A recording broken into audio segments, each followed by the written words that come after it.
Now we want you to share with us our latest and greatest dream.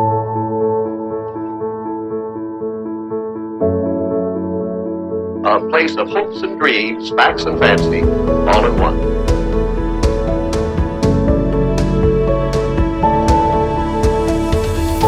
That's it, right here. Disneyland. Hey everyone, welcome to the show. I'm your co-host Steve, joined of course by Armando. Alrighty, and welcome to the Way of Magic podcast, our first episode. Mm-hmm. Armando, how do you feel? I'm excited, Steve. I'm excited. Very excited. Yeah. I'm excited too. This has been something I think we've both wanted to do for a long time, Mm-hmm. and this is exciting. I remember when we went to D23, I was like, you know what? I think we might have to get something going here. Might be onto something, And, yeah. You know, and then a couple months later, here we are. We've got everything ready, and we got Yeah. a bunch of news stories too. Disney blessed us with a lot of things to talk about. Dude, it has been crazy. And it's kind of good timing for us, really. I don't think they've reported this many things in at least all at once in a while, like probably in a long time. I feel like. Yeah, definitely. At least, I mean, even D23 was kind of meh. It was So this is- in terms of information pretty shallow. Yeah. Yeah. A lot of blue sky. So, yeah, blue sky. Well, we didn't get very many blue skies, but Disney World. No, Walt Disney World got a ton. Yeah, Disney World. Yeah. Yeah, I guess. Yeah, we're mostly at Disneyland. I guess we're both Disneyland locals, Mhm. and so we're the Disney adults, no kids, and running around. Probably going to be that way for a minute. So. I think so. Yeah. we got some time. Mhm. But yeah, we're locals for Disneyland, so not going to be much Walt Disney World on this channel / podcast because it is also not just a podcast. We are also going to do other stuff as well. That'll be coming in the very near future. Mhm. So we'll be reporting on Disneyland more so than Walt Disney World. If something is big that breaks out Walt Disney World, obviously we'll cover it for those of you that are at Florida or that are traveling to Walt Disney World at the time or whatever. But for the most part, yeah, it is expect Disneyland, expect Anaheim, expect most of the time. Mhm. Yeah. And if we do talk about Disney World, it'll probably be through the lens of Disneyland. Exactly. Yeah. We have no idea what it's like daily over there. I have never been. Steve's been. I've been, yeah. But we're not experts on that as much as we are at our own park. So Yeah. No, Disneyland's the home. that's the bread and butter. Exactly, yeah. Disney World's like the workhorse, and Disneyland's the cream of the crop for me. Oh, 100%. And then, honestly, sometimes I think I'm like, you know what? Do I want to go to, like, if I was just thinking, like, if I could go to either one, which one would I want to go to? It's always Disneyland. Yeah, Doesn't- that's what I've kind of heard though in terms of sorry for all you Floridians out there, but I've heard that it's kind of those who go at least anywhere from here. I don't know if it's a bias thing, but I feel like everybody that kind of is like local from here is kind of like, oh, our park's way better than like Walt Disney World in general. Yeah. I think, especially if you're a Disney fan, the Mhm. legacy at Disneyland, there's just not that kind of Not there. there's no legacy there. Yeah, Mm. yeah. We have a lot of attractions from the 50s, from opening day. We got Yes. Autopia Jungle Cruise. They have Country Bear Jamboree, and that's really it as far as original opening day in terms of stuff. over here anyway. Right? Yeah. So Yeah, no, that's I mean, I can tell you one thing that I for sure think is way better than Walt Disney World is our Fantasmic. oh, definitely. Oh, you can't compare. Mm-mm, Yeah, mm-mm. I mean, you guys have our old dragon still, like our very old dragon. yeah. The sad. What is it? It's like a It's cherry just, picker. Or something like that. it's just a head, man. It's what, that's all it is. Head It's and some streamers hanging down. not even a dragon. Mhm. I will say though, I do know that they updated it, better than their previous one. I don't know if it's better than 2.0. I'm not a fan of 2.0 personally. I think Really? I think original is way better, man. Hot take right here out of the gate. I don't like 2.0. I'm sorry. I just think Just 'cause the pacing's weird. Okay. I feel All right. like. That's a fair. Which is funny because the pacing in the original was weird to begin with anyway. But I don't know. I'm not really particularly fond of it. I think the whole new vocals is kind of weird for me. Mhm. They redid a lot of things, and I'm like, well, I mean, I feel like you could have kept the audio. At least the audio is just iconic, and I mean, you know this. You've been in my car when we've been to Disneyland. My playlist has Fantasmic in it. Oh yeah. I love Phantasm. It's one of my favorite shows there, and Mhm. I think Pirates. Honestly, I love Pirates of the Caribbean. Love it to death. One of my favorite movie franchises. I don't know. I think Peter Pan was way better. It was. It makes no sense It, because it, it does it's kind of all ruin. animated. It does kind of ruin the Yeah. pacing of the show. The effect they were going for was cool. The skeletons, I think that's dope. That's cool. But I'll tell you, the banter that they have, the recordings Uh, of them, it's cringy. it's not. It Yeah, really. it's not up there, man. Let me tell you. Yeah, I don't know, and I think there's just the effects I thought were cool that they added the actual digital effects. I thought those were cool. Yeah. But I don't know, man. Yeah, I felt they tried to make it too Walt Disney World-ish because we have Lion King in there now and all that Yeah. stuff. I felt they were trying to Walt Disney World-ize it. They you try will. to make it more. Yeah. And- I miss the Pinocchio. Yeah, Um, and it's on there, but it's not. It's very quick and it's a little It's animation. very quick. Yeah. Yeah. It's more of like a nod than Mhm. anything. Yeah. Yeah. So I will tell you that. Yeah. Mm. I love my Murphy. I love Murphy the Dragon. That's great dragon. Great so dragon. awesome. By the way, I got to at D23 one time. They Mhm. had Garner Holt because it's a Garner Holt animatronic, Mhm. and he was just talking to a bunch of fans just about how difficult that was to get that thing working, and it's Oh, I bet. I mean, thing weighs a ton. And you have to have it go up quick and go down quick. yeah, that's Uh, still impressive to me. it That is. they get it down that quick. And the fact that it actually breathes fire. It's yeah, It's it's really cool. Possibly one of the. I mean, when did they debut that? Like 2012. 2009. Oh, was it? Was it? No, Oh, it was part I- of Nightastic. Maybe it was 2010. something around there. I know it was in Yeah. the double digits of the 2000, not the single. But I remember they had a lot of commercials with that dragon. and it was so a many. selling point. It was a selling point for a long It time. was- And one of the best things to come out of that, in my opinion. But still looks great today. Still great. But yeah, as far as 2.0 goes, not a fan. Original. 2.0, I'm gonna say honestly is on par with the new Walt Disney World show, which is great for Walt Disney World. Yeah, that Moana part is. I do like the new one. That's- I do like the new yeah. one. And they have a little short stint of "I'll Make a Man Out of You," which is cool. Appreciate that. Yeah. Which hasn't. It's not in the parks very often. They don't play that. Mm-mm. Now it's in. Well, see, now it's in Wondrous, which we'll get to later on when we talk about Disney 100 and our experience there. But which I think we both have things to say about that. About good things. I do, man. I do. But before all that, though, shall we get into some news? Get some news, yeah. Let's start. Mm-hmm. So, recently, this was about like a couple days ago or so. But I think the first one we'll start with is or actually no. This was actually today. Today, yeah. That they announced. Day of recording, yeah. We now know what is going to be in the vacant Hyperion Theatre. Thank goodness. This has Oh my been gosh. vacant for how many years now? Frozen was Frozen 2017. I don't even remember. The last thing I saw in there was Aladdin. To be honest with you, I didn't even Oh my god. touch Frozen. Yeah, last thing I saw in there was Aladdin, and I was a wee child. Let me tell you, I was probably like 7. I'm 22, by the way. Yeah, I don't know. It's been a minute. I think you missed out, honestly. Of Really? The Frozen one. It was, I'm not a big Frozen guy. It was a good show. And you know what's funny is that there were people, because there was a friend I had, he went to New York, saw the Frozen show on Broadway, Mm. and then saw the one at the Hyperion. He said the one at the Hyperion was better. No way. And he's like, uh-huh. And he's like, and it came with the price of my ticket. yeah, Yeah. that is a plus at the Hyperion Theater. It is free. And are they hour-long shows? I really don't remember. That Aladdin was like 40. I think they're close to it. They're like 45 and stuff like that. They I mean, they only had like a few showtimes, so yeah, it had to be, towards right? I think so, yeah.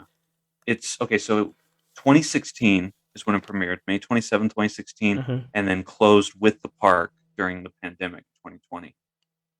Okay, so So about 3 years then. yeah, So it's been about 3 years since its vacancy, but we now know what is in there. If you guys have watched the Disney Plus original, Hawkeye, there was a joke, that, well, I mean, it was on there, but it was a joke of, they made, basically the first Avengers, Battle of New York scene, Battle of New York scene. My bad. They made that, musical, and it was it's called Rogers the Musical. There was also an end credit scene of a song it was a full song, called "I Could Do This All Day." Um, well, unfortunately, that is now in the Hyperion Theater. Um, wow, that is a deep cut. I did not watch Hawkeye, so this was all new to me. I mean, I knew it yeah. came from there, but I just didn't. Um, I'm gonna. mm, Do you want to start or yeah. because I have So some? I'll be All right. honest. I love Marvel. I'll be the first to tell you I love Marvel. All right, I'm a big fan of Marvel, big fan of DC. I'm a big fan of superheroes in general, comics. Love it. I'm a nerd for that stuff. Star Wars, all that stuff. Um, I was hoping for something better than Rogers the Musical. I wasn't one of those people that is like, oh, this is stupid, this is annoying, this is stupid. It's like, no, I was hopeful for something maybe a little maybe like Coco or something, like a, something, Oh, some don't give me. Yeah, that would have been something like awesome. that. I didn't. I mean, again, we've only what we got in the show was a joke. It was meant to be a joke. It was supposed to be a funny thing. And, at D23, even, Kevin Feige, made fun of it, and they actually, I think they had a Rogers the Musical thing there, if I remember correctly. I didn't get into the panel. We were only there for one day. Didn't get into that panel, so I don't know. But so that was like kind of a joking thing. Um, so I don't know if it's actually going to be good. I mean, I'll probably watch it. But, yeah. So I don't know if it's going to be good or not. But just based off of that, I'm not mad. I'm just a little disappointed. Yeah, I was hoping for something a little bit better, but at least there's something, to fill that slot. So yeah. I will say, as someone who's a Marvel fan adjacent, hmm because I do like it, but I think because it's a part of the Disney world now, I kind of am more like in tune with what's going on, stuff like that. yeah, And this this seemed like an interesting choice for two reasons. Number one, you're right. I thought they would have done something a little bit more Disney. yeah. I thought Especially, Coco would have been great. well, Yeah. I guess I can see why, actually, now that I think about it. But Oh yeah, that was yeah. hmm And this is where it gets in kind of the speculation. One, I mean, thematically, I think it's great yeah, because it was always such an mhm. abrupt transition from Hollywood to Hollywoodland to Avengers wherever the campus. heck, Yeah, yeah, wherever Guardians, Avengers campus, all that stuff like that. So on that, I was like, it's perfect. 'Cause it's that perfect. It's like that classic kind of tradition because you know yeah. they're going to have like you know, what I really wish they had done, and I know they weren't going to do it with this, but was to make that theater feel more like a regular theater. And I know that Like a in Broadway style theater. right, like you have a Yeah, lobby instead of going up the fire escape on the side of the building. yeah, yeah. You That know, thing sticks out like a sore thumb, man. it's so bad, and it's like, and I know that in the first version, it was supposed to be phase two of California Adventure. After 2012, they were going to redo Hollywoodland, and I saw a piece of concept art where they had redone the Hyperion Theater, and we're going to actually make it a lobby and all that stuff, and that never happened. But I think that's what I'm bummed about is that they didn't put any money into fixing the fact that this is. I mean, it's a Broadway caliber theater. It's a giant theater. It's a beautiful theater inside, but you enter it through what's essentially looks like the exit. Yeah. So, but well, I mean, we'll see. I mean, you said there's really only one song that it's referencing, so it's like a real deep cut for people, or I mean, the what was in the show anyway, because it wasn't meant to be like I don't think it was ever meant to be a full thing. Right. Yeah. I'm sure they could have gone that way, which obviously they did, but I don't think it was ever meant to be anything. In just my opinion, I guess. But so yeah, there was only one song that was like, and it was a full. I think it's like a 3-minute song. It was a full song. The end credit scene was pretty long. So I'm fairly positive, 99% sure that is going to be the opening song, if not in there at least. So I don't know how long it'll be. I'm sure they'll probably do a whole. Because it's called Rogers, so I don't know if they're gonna do like just Avengers kind of in a musical, or if they're gonna just make up some story for that. We'll find out, but yeah, I don't know. It's something. It's something. But, so then the question is Hollywoodland? Is it going to be in Hollywoodland, or is it going to be a part of Avengers Campus? Because it really sits on the border, literally. True, I mean, but if you actually remember, I think it's going to be Avengers Campus now, because literally in the actual backlot area, where Flynn's Arcade used to be and everything, that actual backlot, yeah, I love that thing. I would think to bring that thing back. They had the Falcon and the Winter Soldier Captain America prop there. That's right. And they had the jet for Captain Marvel, all that stuff over there.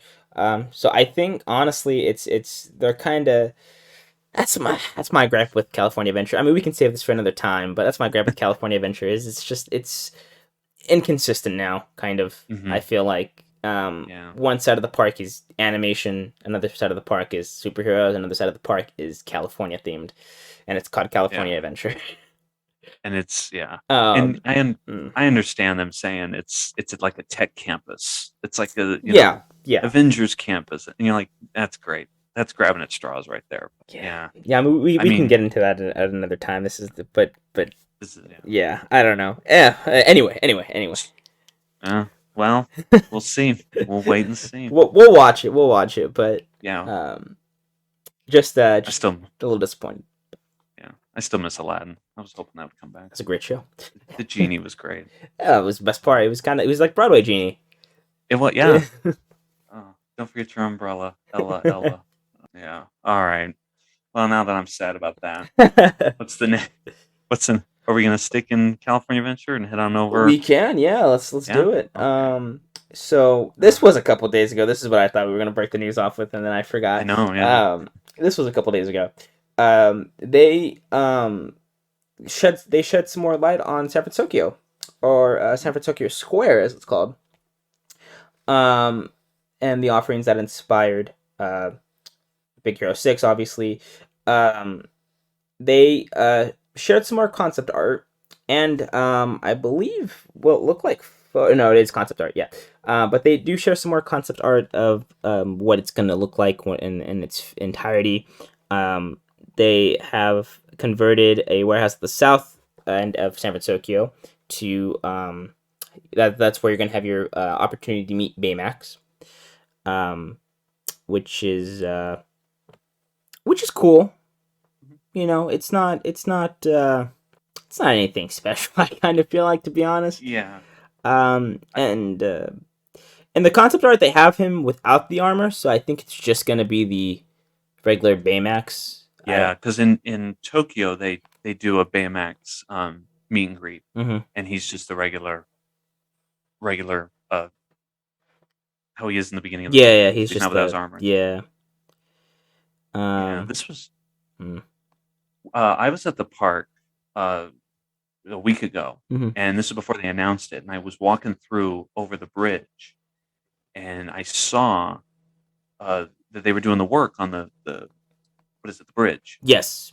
And they were starting to work on that, and I was like, okay, hopefully we get some news, and we did.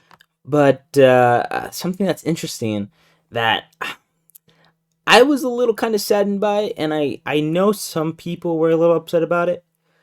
I don't know how you feel about it, but the bridge is not being worked on at all in terms of they're not building anything new. It's just overlays that they're putting on. Yeah, this was my biggest thing. That was when we were at D23, and I saw the concept art. I said, they're not even going to change the bridge.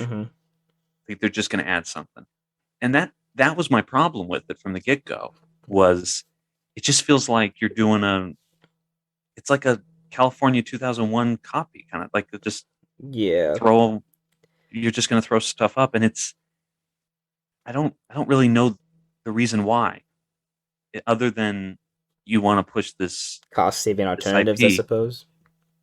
Right. Well, yeah. I mean, well, then if you're not gonna, that's the thing. If you're not gonna go fully in, if you're not gonna go all in on this, just Kind of leave it don't. as is. Yeah. No, I feel you. Yeah, they're doing. I mean, it gets a new paint job. Obviously, it gets like the Golden Gate Bridge. It gets a little orange reddish paint, and it does the arches. I mean, which is cool in itself. Just kind of thought it was not going to be an overlay. Kind of was hoping it'd be something. And I know we sound negative now. Trust me, we love this. We love Disneyland. We love. I promise you. Yes. We love it so much that we're being a little critical on it. Right. Well, we got to eat our vegetables before we get to the dessert. Exactly. Trust me. Oh, trust me. The whole back half of this podcast will just be nothing but praises. But but another thing for San Fransokyo is Pacific Wharf is now going to be featuring Asian dishes, I believe. At least, yeah, because not the Pacific Wharf Cafe, just the Pacific Wharf area in general will now be. It's still gonna keep what looks like Kokosino manga, Kokosino Kumanga, whatever. They're keeping that, I think, and the concept art is very weird. Because they put up a little Asian spot. I believe that's an Asian spot.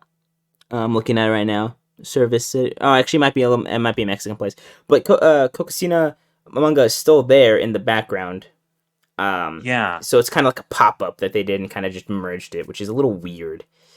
It looks like, I'm looking at it right now. It looks like they're moving the Modelo beer truck. I believe if I recall, I believe they're not going to have that there. I believe. Oh wait, no, I'm looking at it the wrong way. No, this is.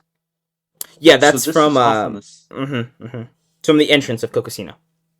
Okay. Yes. Yeah. So this is different from Kokosino, or from that. This is like it's literally attached to it, which is a little weird. Yeah. Okay. Because that's just kind of popped up there. I'm not too sure, but yeah, I mean that's San Fransokyo in a nutshell. When we saw this at D23 again, we were I heard mixed reactions in the audience. It was lackluster. We were on the like, oh, that's cool, but why? You know? Right. Yeah. And I get it because that does kind of stick out, I suppose.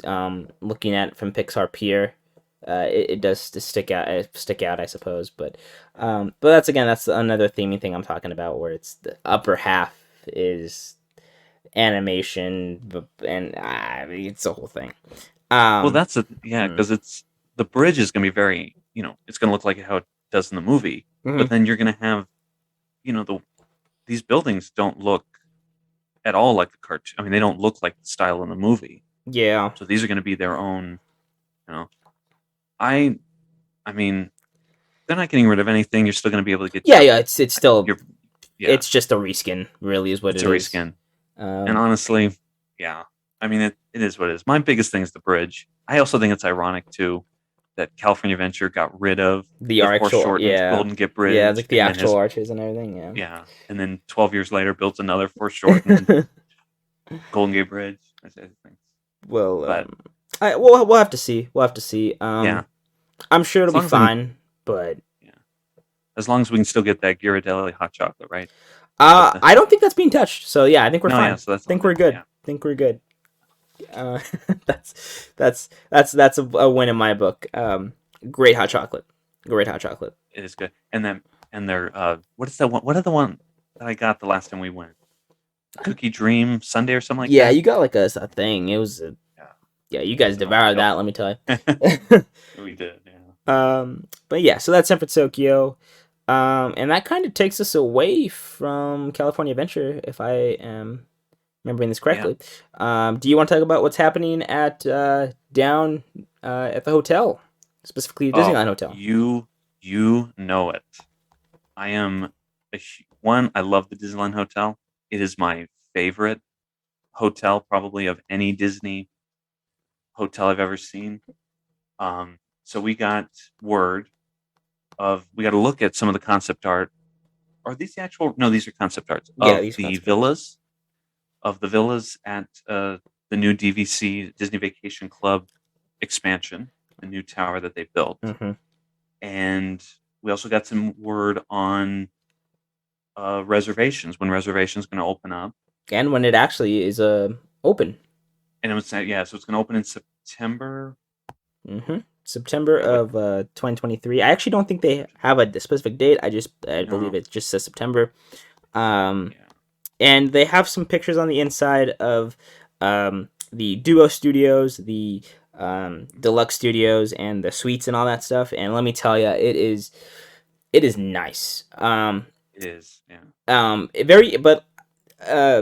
For those of you that really care about the theming and everything, it is not themed in a way that is kind of like how the Disneyland Hotel is or the Grand Californian is. It is very modern, which I don't think is bad, actually. I think it looks very nice, looks very sleek, and there's still enough Disney theming in there that it does feel like a Disneyland Hotel.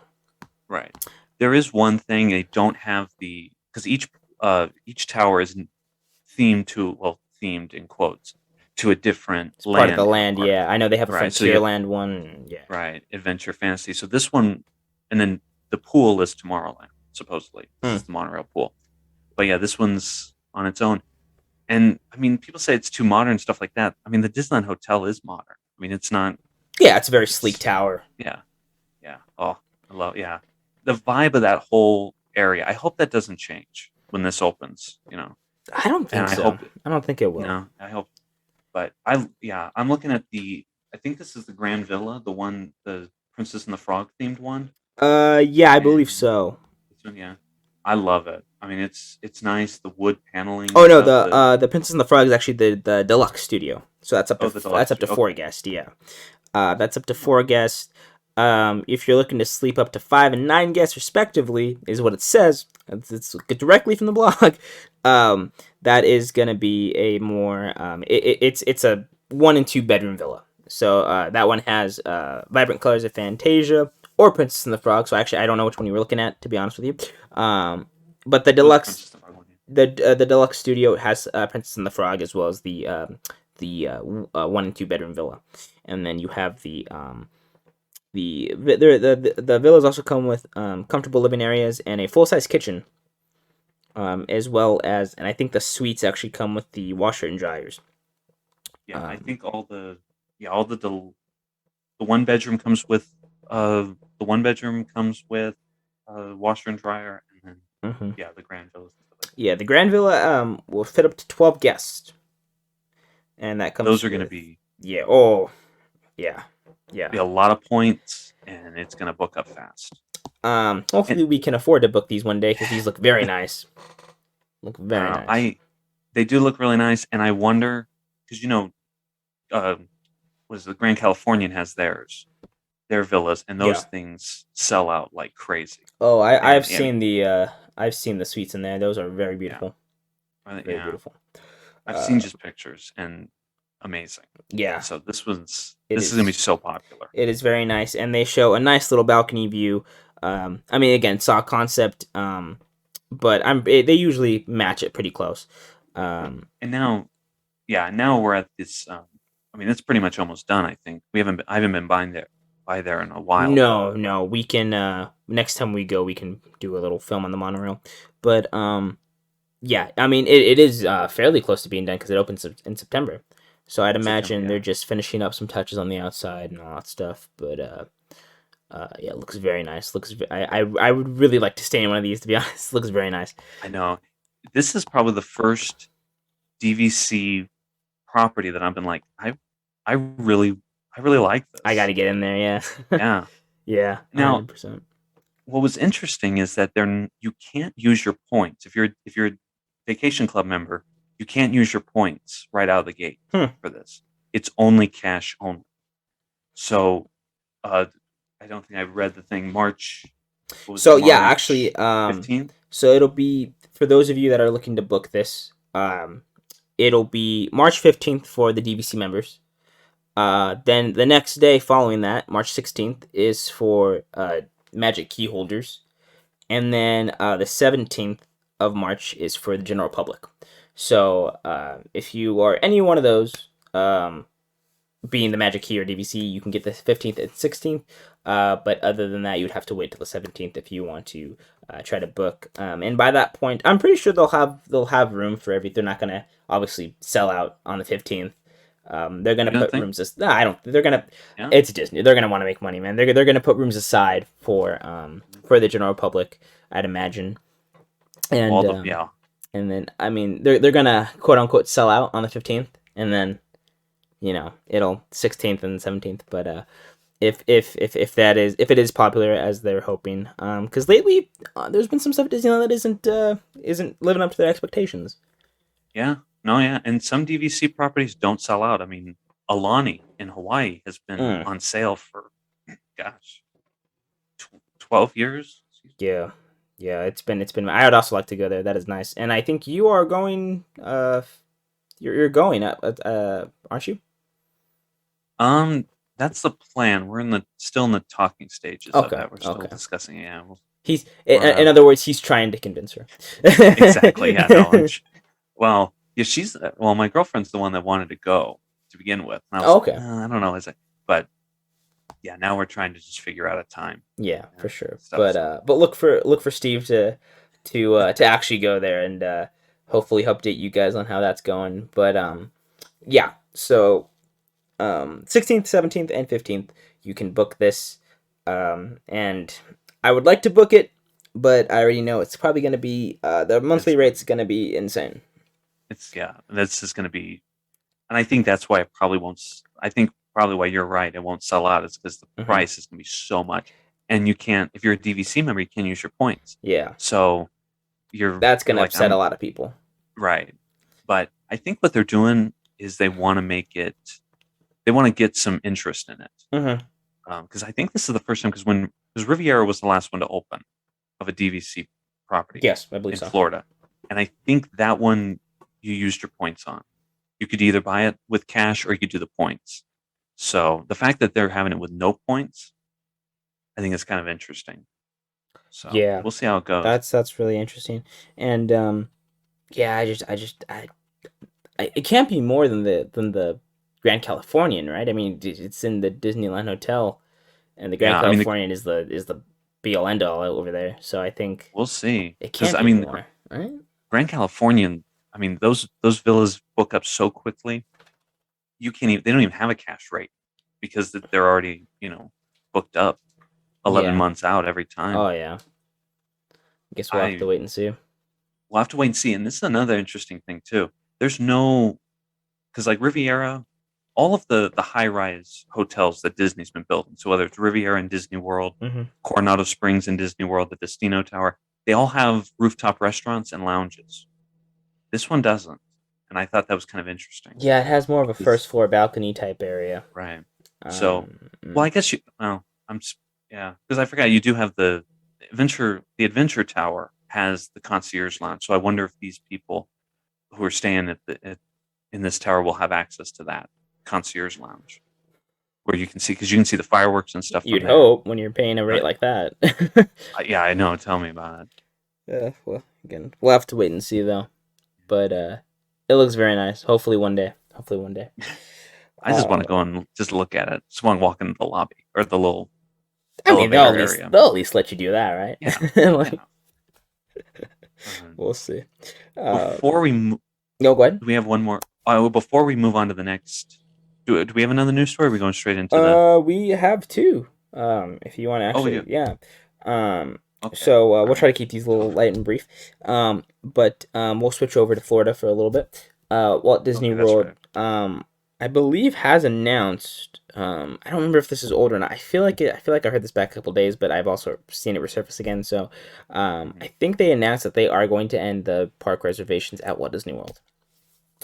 Right. I believe that's in April. Please fact check me because I don't. We don't live there. So. Annual pass holders can visit Disney World parks without a reservation in the afternoon. Oh, except okay. for That's what it except is. for Magic. Yeah, That's the one what it that is. Okay. yeah, except for the Magic Kingdom on weekends. So that one you're still gonna have to have a I see. thing. I see. I see. Okay. Okay. Well, again, this is Yes. I don't keep up with it enough, so I'm sorry. But yeah, and then they also announced that they're going to be that the photos, the attraction photos, will be included in the Disney Plus or the Disney Plus, the Genie Plus service at Florida. And that's kind of I find that interesting because now over here at Disneyland they just did this. Your photo's free now with a park ticket, not even Genie Plus, just with a park ticket. So For Magic Key, or is it for? I believe it's just a park ticket. Oh, is it? Oh, Yeah, I believe so. Which is very interesting. That it kind of took them this long to do that, but of course you can still buy the photos, I believe. right. Yeah. But Which do people do that anymore? I mean, is that a? I don't know. I They don't remember. really have spaces for Right. that anymore. The only space I believe is Space Mountain. I don't think I was just gonna say. I Yeah, don't that's Splash the one I know. Mountain got rid of theirs, and Radiator Springs. yeah, I Got rid don't of think they theirs. they don't really have anything anymore. I think it's just Space Mountain that does the that does that now. So Right. yeah, that's kind of a bummer. But I mean most things are digital now, so it's like, Well, yeah, and Disney World is starting to do this. Uh, People call them cameras in a box. The without the photographer, it's just the camera set up. So you Oh just get yeah, your yeah, Magic yeah. Band, Yes, you I know take what the you're talking picture and about. stuff like that. Yeah, yeah. So Their photo ops are they're cool, doing a man. lot of that. Their photo ops are cool. They do have a lot, and they have a lot more. Because for a long time, PhotoPass was like when you'd go to Disney World, your PhotoPass thing that was important to you. You had to get that picture in front of the castle, in front of Spaceship Earth, all of that. Well, they did that whole zoom And out thing. I mean, they still do. They did the whole zoom out, like you zoom in and then zoom out, and you're in this one oh yeah, location. And so that, I mean, that's so cool. I'm sorry, it I is just cool. think that's cool. The one what at Epcot they had us do this thing where they have it's like a 360 hmm camera. Oh yes, yeah, I've seen that. That's so Oh cool. my gosh, it's cool. It doesn't. I don't know what the trick is, but we did not have that trick. So our heads looked like they were exploding or something. I mean, these tiny little bodies. So I don't know. We did Practice, not buy that picture, but practice yeah, makes perfect, man. Practice makes perfect. Just practice at home. yeah, I know. Let's get the camera, let's run it around the room. But we're gonna leave Florida. We're gonna come back here. And well, actually, this kind of applies to both. Actually, they actually recently announced that they are bringing back after nights, after dark events. Yes, yeah. They are bringing back. I'm not sure what it is for Florida, what they have over there, but I know over here, I believe it's only been announced 2 so far. Yeah. With the exception of Sweethearts Night. It is. Which Oh, good. oh no, I'm just saying. Everyone, I knew a lot of people that went to Yes. Sweethearts Night, As and I do feel like I missed out. I'm getting that FOMO. I mean, it was expensive, and It was expensive. I didn't see the value. yeah, it was. I was looking at it with my girlfriend as well, and we were kind of like, well, how about we just go to the park during the day, which we Exactly. did. We went during Valentine's Day, and I told you this. It was not busy. Not busy at all, and I think that's due to the fact that everybody was going to go for the Sweethearts Night, and just the fact that it was in the morning. Everybody's going to do their own stuff outside, and I maybe people thought, because I thought it was going to be busy, so maybe people thought it was going to be busy as well, but it was fairly simple. I think the max we waited for a ride was 30 minutes. That's good. Yeah, it was nice, man. It was nice. Because then the park closed at like 6 on that day. It's like that's usually how I it is. think it's 8. If you're doing the parks. I think it's 8. Oh really? I believe so. Oh, and then it was like 8 to midnight. Yeah, Party? some 8 to Okay. 8 to midnight. I think 8 to midnight or 8 to 1, something like that. You had a couple hours in there, but yeah, they're announcing. They did announce Star Wars Night, and Throwback Nights, I'm excited about that one. Which That one is- I might actually have. which is nice. If it's, I mean, I know they're a bit pricey. I would like to go to one. It all depends if I have the money. But yeah, I would like to go to one of those. That's pretty cool. They're gonna have I know they're gonna have some old backtraps, because the last time they did this was This was 2020. It was June. or January. Was it January of 2020? So Yeah, 30 and they years had ago. Videopolis. They brought Videopolis back. Mm. If you don't know, that was the for those listening, it was the dance party that Disney had back in the 80s. And it had video screens. They would do like music videos. They had like DJ. But yeah, it was to see that back. I was like, that would be cool. It's where Fantasyland Theater is now. So Yeah. where Mickey and the Magical Map was and all that stuff. That's where it was. But yeah, that kind of made me want to go.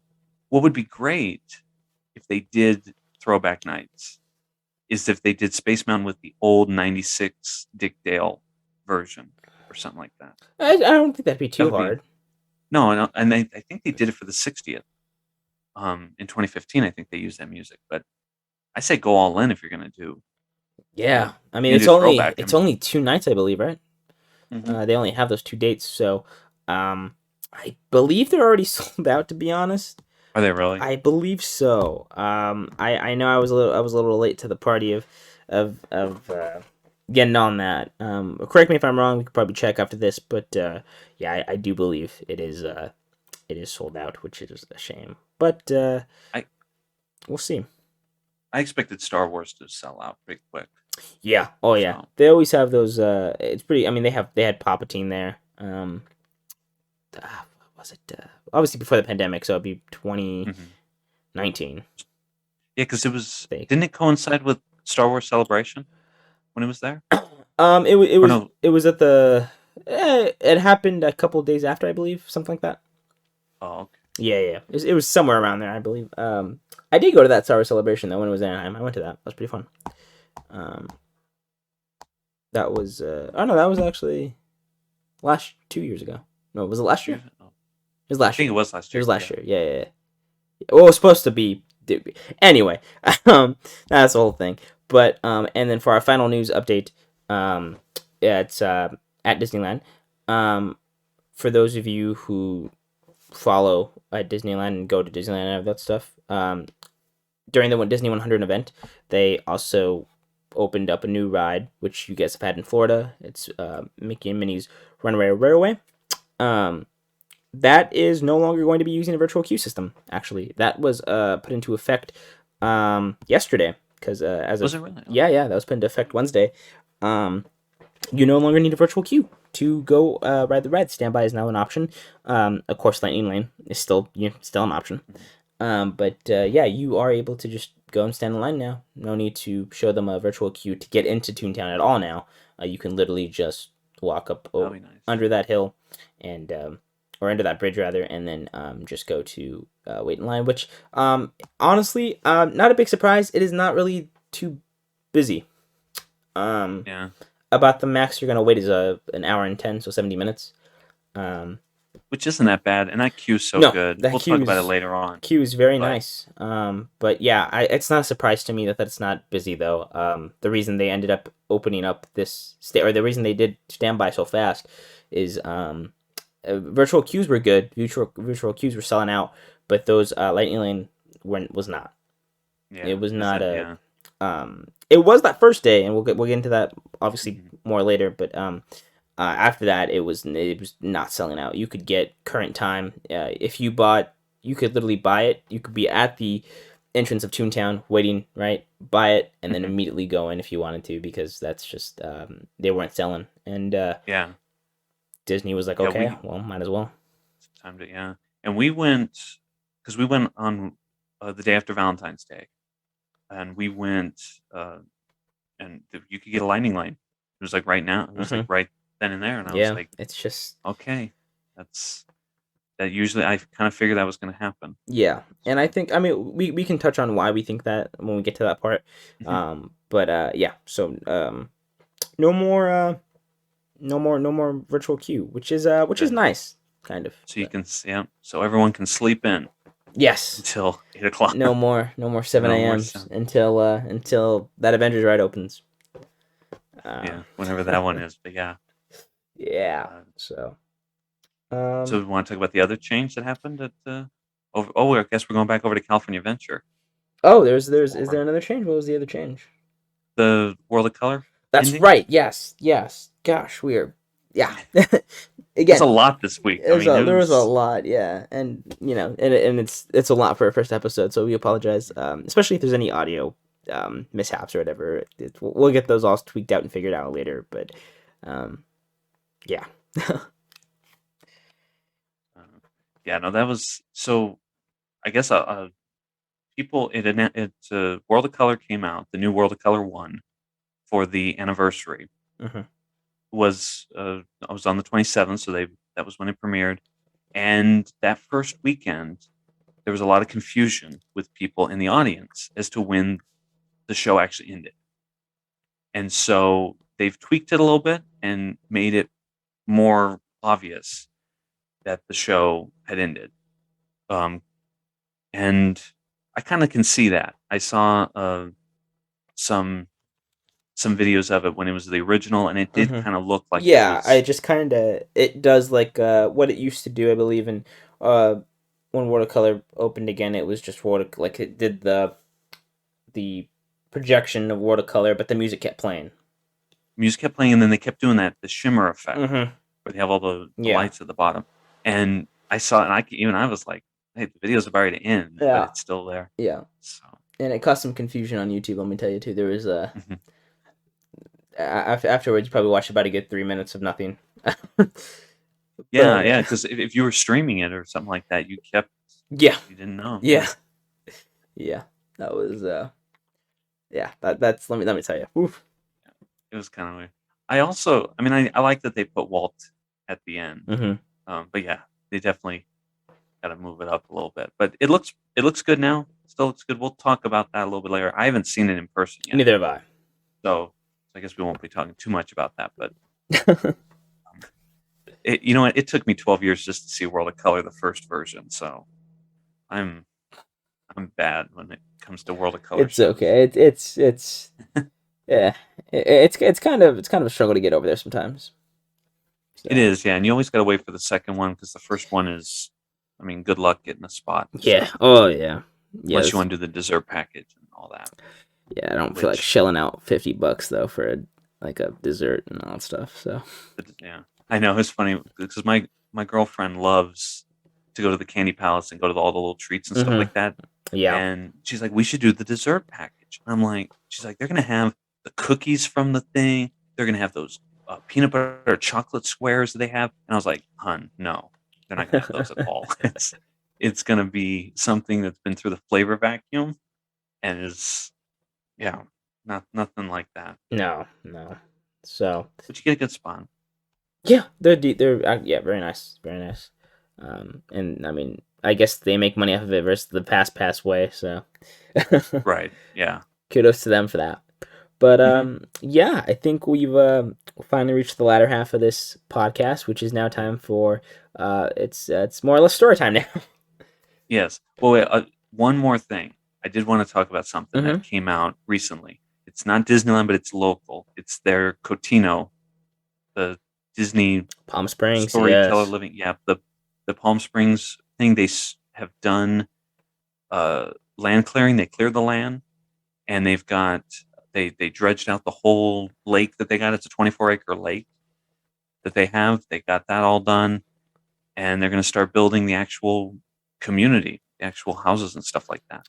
So I just thought that was worth touching on. No, that's good. I didn't even know that. That's crazy. My question to you though, when are you gonna move in, man? Oh, you know what? You just merged my two favorite things. Because I love architecture, and all of the houses are in this mid-century modern 50s, 60s, pool lifestyle, and so and then it's Disney on top of it. You're there. I'm there. I'm so there. You ready to pay $2,000 a month? Sure. At the least, that's probably just the fee to use the pool. Yeah, you guys thought the Walt Disney World Galactic Cruiser Hotel was bad, man. 50% off cast member discounts. They won't pay them. They won't give them a raise, but they can go on that Star Cruise. Jesus. No, man. We'll have to talk about that a whole thing because Oh yeah. I know the other night we had a lot of things to say about that. Yes, We yeah. were just We talking. have And I was, we have some that's a whole other podcast. a whole other thing. That's a whole other 3 hours. But yeah, no, I just thought we're it was cool. no that's newsworthy in itself. It really is, and I guess we'll continue to touch up on Coutinho when they have updates. So now we're gonna get to our experience at the opening of Disney 100, January 27th. We woke up very early. Super early. Very early. And mind you, it's not too far of a drive to Disney. It's much more closer to me than it is to you, but Sure, yeah. yeah. We woke up. Well, I think I woke up at 4:30ish. You woke up for I think I woke up around 4 o'clock. Mm-hmm. Like you said, I have that extra drive time. Yeah. So we woke up that early. I drove everyone. We went to get Starbucks, got all that breakfast and all that stuff. And we had expected to be, well, honestly, first off, the day kind of started off a little crazy because we were not paying attention when we were in the car, and I had told my girlfriend, because she was in the passenger seat next to me, I said, it's 6:50, get ready. And we started talking about, I don't even know what we started doing, something random, right? Yeah. And we just lose track of time, and I look at the clock, and it's 7, and I'm like, oh my god, we gotta go, we gotta do it. And she clicks on it, and sure enough, it is sold out already. That was insane. And it wasn't even like 7 o'clock in 5 seconds. Yeah, it just sold out. Yeah. So it was so we were kind of like, we were like, damn, like that was kind of the plan, like to do virtual queue and look in the shops while we waited. It didn't end up happening, so we were like, well, okay. I was like, well, there still is the 1 o'clock time. We can try to do 1 o'clock, or they're doing Lightning Lane, so we'll try to secure Lightning Lane. So ultimately, we went with the Lightning Lane option, but we got there 7:30, I think. Like 7:30, yeah. We didn't even like that was like when close to 8. Yeah, it was when we were like entering the parking structures, like 7:30. So which I haven't done rope drop in a long time, so I don't really know what's the how busy does it get usually and stuff like that. Mm-hmm. That was I was surprised. I really thought there'd be a lot more people. No, I thought so too. That's kind of why we left a little early, and also just to get there for the virtual queue, which didn't end up happening, obviously. But that's why we left early, because I also thought it was gonna be like, I thought it was gonna be cars sticking out to like pay and all that stuff for parking. So we were prepared, and when we got in, like we were pretty deep into not even the toll, like to the ticket booth yet. But we were pretty deep in. We were almost like probably about like super close to it when we got there. And we were like a little confused. We're like, well, I was like, well, surely the crowds will be there later. Right. Yeah. Well, we're like, man, I guess people just like we just really got here early, I guess. So we got on the tram. It's about 8 o'clock. I want to say we get into, and again, getting into the Disneyland even was not bad. It took about 2 minutes to get in and stuff like that. Yeah, no, it was easy. So it was all very, very surprising. We get into the park and everything. As soon as we get into the park, we buy the Lightning Lane, which was already at 12 o'clock, and it was 8 o'clock. So we were like, okay, Lightning Lane's going. Which again is the only time it was going. Was opening day, because it was an opening day attraction. Everybody wants to ride it. Makes sense. Mm-hmm. So that was going. And then we went to look in the shops while we were there, because all the most of the merchandise started coming out that day. Yeah. So that was That was cool. We secured our magic bands. We did. Our Which Disney 100 magic bands. that was I've got it right here, and that was a confusing process Yes, because because they never. Yeah, they because they had a cast member there. they changed was- it very last minute. Oh, so is that how it is for new releases and stuff? I don't know. It was at least because this is the first time any magic band like that came out, right? Because we True. recently just got Yeah. those. I don't know if you've been back in the Emporium or anything where they sell magic bands, but they're locked up now. Are they really? They are So now permanently locked up. Wow. First Walmart, now the Emporium. What's Yeah, you can't you can't just walk and take it. And I mean, when we were going, we were like, that makes sense, right? It was because it was hectic in there. It was already packed. right? When we were in there, it's kind of hard to walk. They just should have done it. There was no signage, No. and the thing is that when the Magic Bands first were released, and it was for Magic Key holders only at the time, and they had it at the Starcade. There was like a process. Like you went in, you showed them your pass. They walked you up to the thing. You had a cast member there, and this was more like a free for all. So we walked up and started, just grabbing what we wanted and looking at different. Oh yeah, things and 100%. stuff. And you're able to take your And then- time. Right, and then but with this time around, the cast member was all like, and I felt so bad for her because she had so many People were grabbing it over, and yeah. people were grabbing. She had no, and if you know where the Magic Bands are kept in the back of the store, it's kind of an awkward place, Yeah, it's not So- not much room. right? And there's no place for you to set up a stanchion to say, okay, this is the line if you want to get your Magic Band, stuff like that. Yeah. So it was a free for all. I think your girlfriend had given me one to just look at, and some guy came up and was Oh like, yeah. that's mine. Yeah, So because he had left I it was on the like, thing, and he just took it Right. out of our hand, and I was on the like, phone, sure, so I wasn't really thinking much of it. But I know you guys were like, "What just happened?" no, Yeah. well, because he didn't just go and say oh, hey, we just had that in our pile.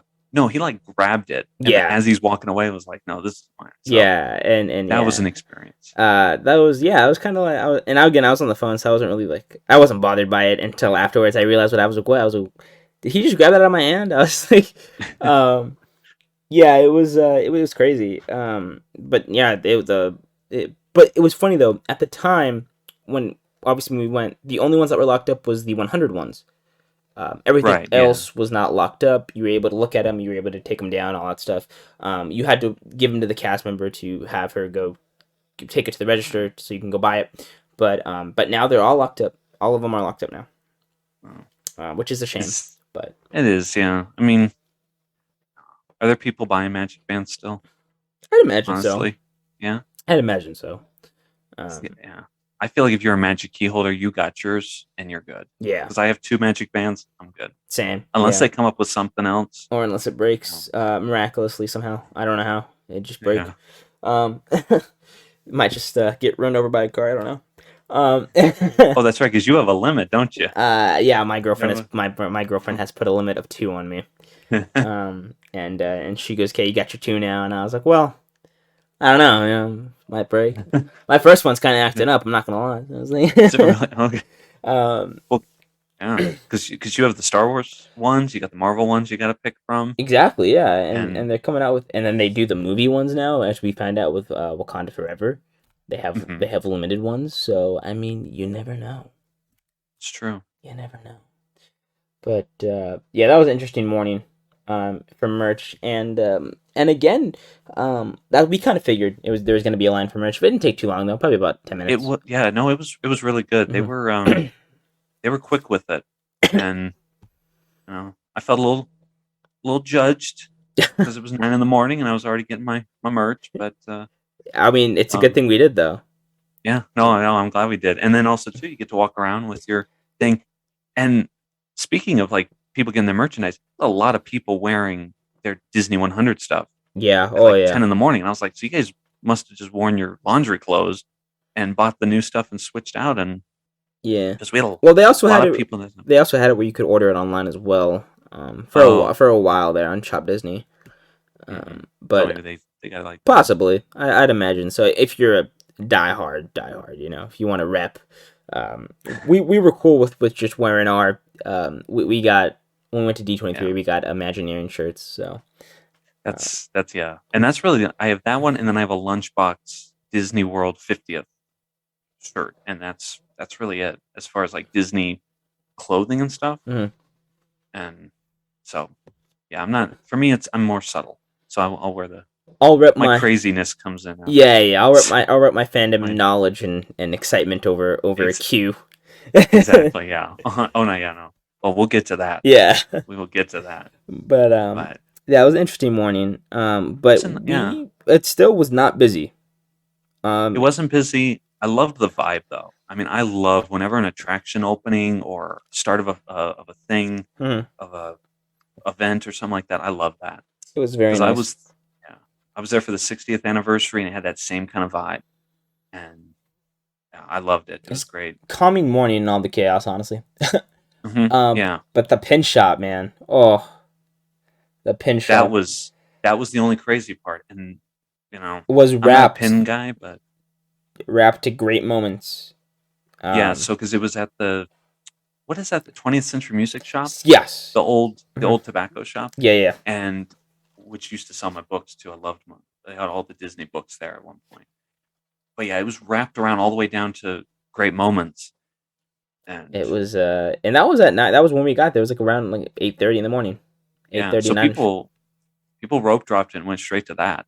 And that's what a lot of people were. And as the day went out, as we were walking through the day, through the park in the morning, even, we quickly realized we were like, well, we know where everyone went. They went to buy popcorn buckets and merch and all that stuff. Right.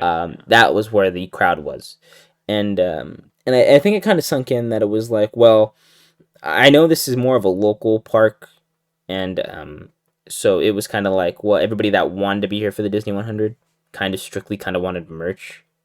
So you went for the popcorn buckets, you went for the sippers, you went for the, you know, poison apple sipper. I think it was a sipper, right?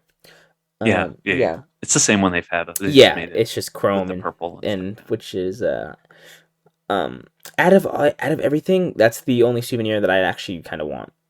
Really? Yeah, I know my girlfriend's gonna want that one. Yeah, she already has the other one. because it actually like glistens in the sun, and it's very cool in the sun. And it's actually functional as a cup. Yeah, we we saw a lady with it when we went, but it was we realized quickly that's where everyone went. That's what everyone came for, was Runway Railway. If you were also a casual, it was Runway Railway, and then but if you wanted that merch and everything, you were there. You were standing in those lines, and honestly, it kind of seemed like the lines had, like the popcorn stands had bigger lines than the rides sometimes. I think so, yeah. Especially where was I know the one Buena Vista Street always has that popcorn one right there at the border between that and Hollywoodland. Always has a long line. That's always where that's like the go-to popcorn place. Yes, So that one had a long line. Yeah, it's like literally and right next to the statue of So I that was big. We didn't really try the food that much. No, there was a lot of things we didn't really do that. We did get Carnation Cafe. We got for some lunch, which was great. Yeah, which was cool. Yeah, that was great. I mean, it's definitely what I got. Oh no, we got the same thing. We both got the patty melt, right? Which kind of was a mistake, to be honest. Not a mistake. Not in a mistake that it was bad, in a mistake that it was very greasy. Very greasy. Not what you want. No, not for your first meal anyway. No. Yeah. That was quickly a mistake. I think we finished one and we couldn't even touch the other one. I couldn't even, yeah. It was. And I kept looking over, and my girlfriend's looking back at me like, "Idge, you idiot." Yeah. Trust me, mine too. They were. Yeah. Well, they got different stuff than us. Yeah. They got no. Well, yeah. What they both of them got stuff where I was like, Yeah, because my girlfriend got a braised short rib, and what did your girlfriend get? She got salmon. She got the salmon. She always gets salmon. Yeah. So me and you were like, this patty melt sounds pretty good. And I think it would have been fine if they didn't crust the bread with cheese. Yeah, no, everything, and then it was fried. It was, I mean, I don't know what they did. They must have put a whole stick of butter on each side of the bread. It had to have This been. thing was so. It was soaked with grease. Yeah. It was like a wet blanket. That was good. And it was good. Oh no, yeah, no. I mean, but I'll take a whole stick of butter. I mean, no problem. But yeah, we waited for a minute. Because once 12 o'clock hit, for Runaway Railway, we were like, okay, cool, let's go. So we went, and immediately, as soon as we get in, and we're coming up the hill, I see a cast member coming down, and he has his arms in the X. And for those of you that don't know, if you put your arms in an X like you cross your arms in an X, it means that the ride has broken down. That something's not working. And so I was like, oh, maybe it's something else. Maybe I don't know. Maybe he's like saying something else, right? It's like I'm hopeful. It's fine. No, we get to the attraction and they're like, yeah, we just broke down, and we were like, well, we're here. You can only be in here if your time is available. So let's just look around while we're doing it. And we got to look around at some of the new and old stuff, because a lot of the original Toontown stuff's still there. By Roger Rabbit and everything. They took out the fountain though. They did take out the fountain, which I'm bummed out. I'm bummed about, and I'm tired of people on social media going and saying this is a great park setting for kids to run around in. No, your kids are not going to be running around there. It's going to be stroller parking. Yes. Right? It's going to be Well, it was stroller. Well, when we were there, it looked like they were using it for stroller parking. They were using it for stroller parking, yes. So I don't know if when Roger Rabbit gets back up. Yeah, I was going to say once because I was like, well, Roger Rabbit's not up and running right now, but I did see pictures of they had stroller parking near City Hall in Toontown. In Toontown. Oh, they're going to do it over there? Yeah, the city. Well, I think that's for Runaway Railway. I think Roger Rabbit's would be obviously where the grass is. The concept art was meant for kids to be. It was meant to be like for kids and everything, but I don't think it's going to be used for that. Especially people with service dogs. I'm pretty sure it's not. I think it's real grass. Was it? I think so. We didn't go on it, so I don't know. We didn't walk around. Yeah, I didn't see it. But I know they're gonna have other parks, so that it's not just they're gonna have like an actual like playground. Yeah. Oh yeah. Off next to Goofy's house, so that'll be used as a park. But I think that place right there in front, I think they're gonna quickly realize they're gonna need. Yeah. I don't think that's gonna. They'll probably add some benches maybe, but I don't think it's gonna be anything. But yeah, so we walked around, looked at the new paint job on Roger Rabbit. That was nice. It looks nice. It looks really nice. I think what they did because they got rid of the gazebo in front of City Hall, which I think was a nice touch. They got no more Jolly Trolley, so the tracks were gone. Right? Yeah, I believe the so. Tracks are gone. I believe they were. No more DVC sales kiosk there. They kept the cars though. They did, yeah. I'm glad about that. That was nice. I thought they were going to get rid of those, honestly. I thought, how many kids have fallen off those things? You know what I'm sad about? Which one? They took away the gas station fish. Yeah. I'm glad somebody brought that up. It was too soon. It was too soon. It was too soon. I didn't get my chance to say goodbye to him. I didn't know he was going. Yeah, and that's what's so funny. Yeah, because when they closed, I remember going and walking around. The post office, the jail, and which is all the same. Fireworks factory stuff, which are all the same. All the same. Did not go over. Didn't even think about going over there. Just paint jobs. That's it. Paint jobs. It looks good. I hope it stays like what I was worried about is that when the ride or when the whole land reopens, you're gonna have all this shiny new paint on the left side of the land, and on the right side, it's gonna be all a little worn, torn up and stuff. Yeah, so it's like, we didn't even get one moment where everything in the land looked perfect. Yeah, but no, I feel looks good. I get what you mean. Yeah. And they did a good. What were you? No, go ahead. Oh, I was just gonna say that they did a good job of blending the new Mickey Mouse short style with the Current like day you, Toontown, yeah, or I with like guess old Toontown. House of Mouse, yeah, the House Yeah, of Mouse, Roger Rabbit kind of yeah. aesthetic. They did a really good It job. was really nice, and I mean, they got rid of in the background. There's no more the homage to Hollywood. There's no more Toontown on the back of that, or Mickey's Toontown on the back. It's It's it just is. It's just it's way down there by. They moved it oh, did they? behind. Yeah, behind. It's behind Mickey's house now. So Oh, okay. where the tree house and stuff like that. Oh, okay. And I'm so they interested moved to it see down if they there. did anything different to Mickey's house too. Don't get rid of my chickens. The little barn. I mean thing. that queue in his house was. I remember going through that several times when I was little. That was Mhm. that was a That was that was a time, man. yeah. And sometimes I mean you would see Mickey Mouse walking around the town square, Mm-hmm. and my parents would be like, "Well, we're just maybe later on in the day he'll move to the back, and we'll just go through Toontown because that was such a cool thing to walk through there Yeah, and stuff." yeah. So I hope that stays. We'll see. It's also it's just it's a neat little thing, and you know, Yeah. it'll be fun. I think kids are gonna like it no matter what. Oh, 100%. I mean, it's themed for kids as it should be. But As it's um, I will try to get on Go Coaster. Sam, Um, I think it's the same, mean, just a reskin. It's Chip and reskin. Dale's now, but Yeah, I gotta say, I mean, I had never been on it as a kid. For some reason, I could do like Space Mountain and Matterhorn, but I was terrified of Gadget's Go Coaster. yeah. So It wasn't anything bad either. It was. I remember they had a frog that Yeah. spit water at you as you're Good going. one. One time, I don't know how this happened. I really don't know how this happened, but the water, it got me in the face, went up my nose, and ever since then, I was terrified to get on that ride. Oh man, yeah. I've had Um, experiences like that. yeah, I don't know how that happened. I was like, well, how? I was like 6, and it scarred me. Just traumatized you. I was like, what the hell? Yeah. But Yeah. I'm excited to Stitch's go. Great Escape. Yeah. Oh, Stitch's Great Escape in Disney World gave me those fears because spit water in my face. I'm out. well, I can imagine Alien. I wonder how that was. Yeah. I wasn't old enough to go on that. That would have been awesome though. That would have been cool.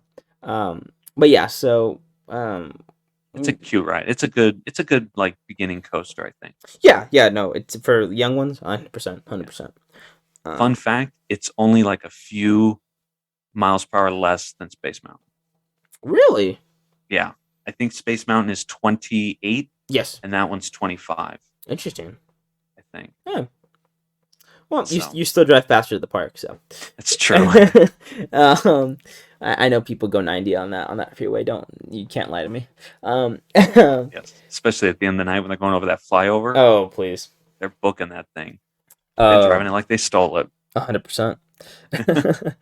So, yeah, so we end up leaving, and at this time, I think it was 1 o'clock, right? So we were like, we're hungry, went to Carnation Cafe, I did a walk-up list, and we ate, yeah, sorry, and then I think I was checking periodically while we were eating to see if it came back. It was down for, because we went on 3, so Yeah, it so was down for like an hour and a half. Yeah, our window closed. It opened at 11:55, I think, Yes. because it closed at 12:55. So yeah, so it was 11:55, and we got there probably right at 12 o'clock, Yes. and it was still closed. And and I remember we went on. I think we went on Big Thunder or something like that at 1 o'clock and stuff. We went on a couple rides, yeah. Yeah, so it was closed for a while. And I mean, obviously it's a trackless ride, so it makes sense. But yeah. So then we finally got on, and And you made the right call. well, And I first it was a mistake, to be honest. First it was a mistake.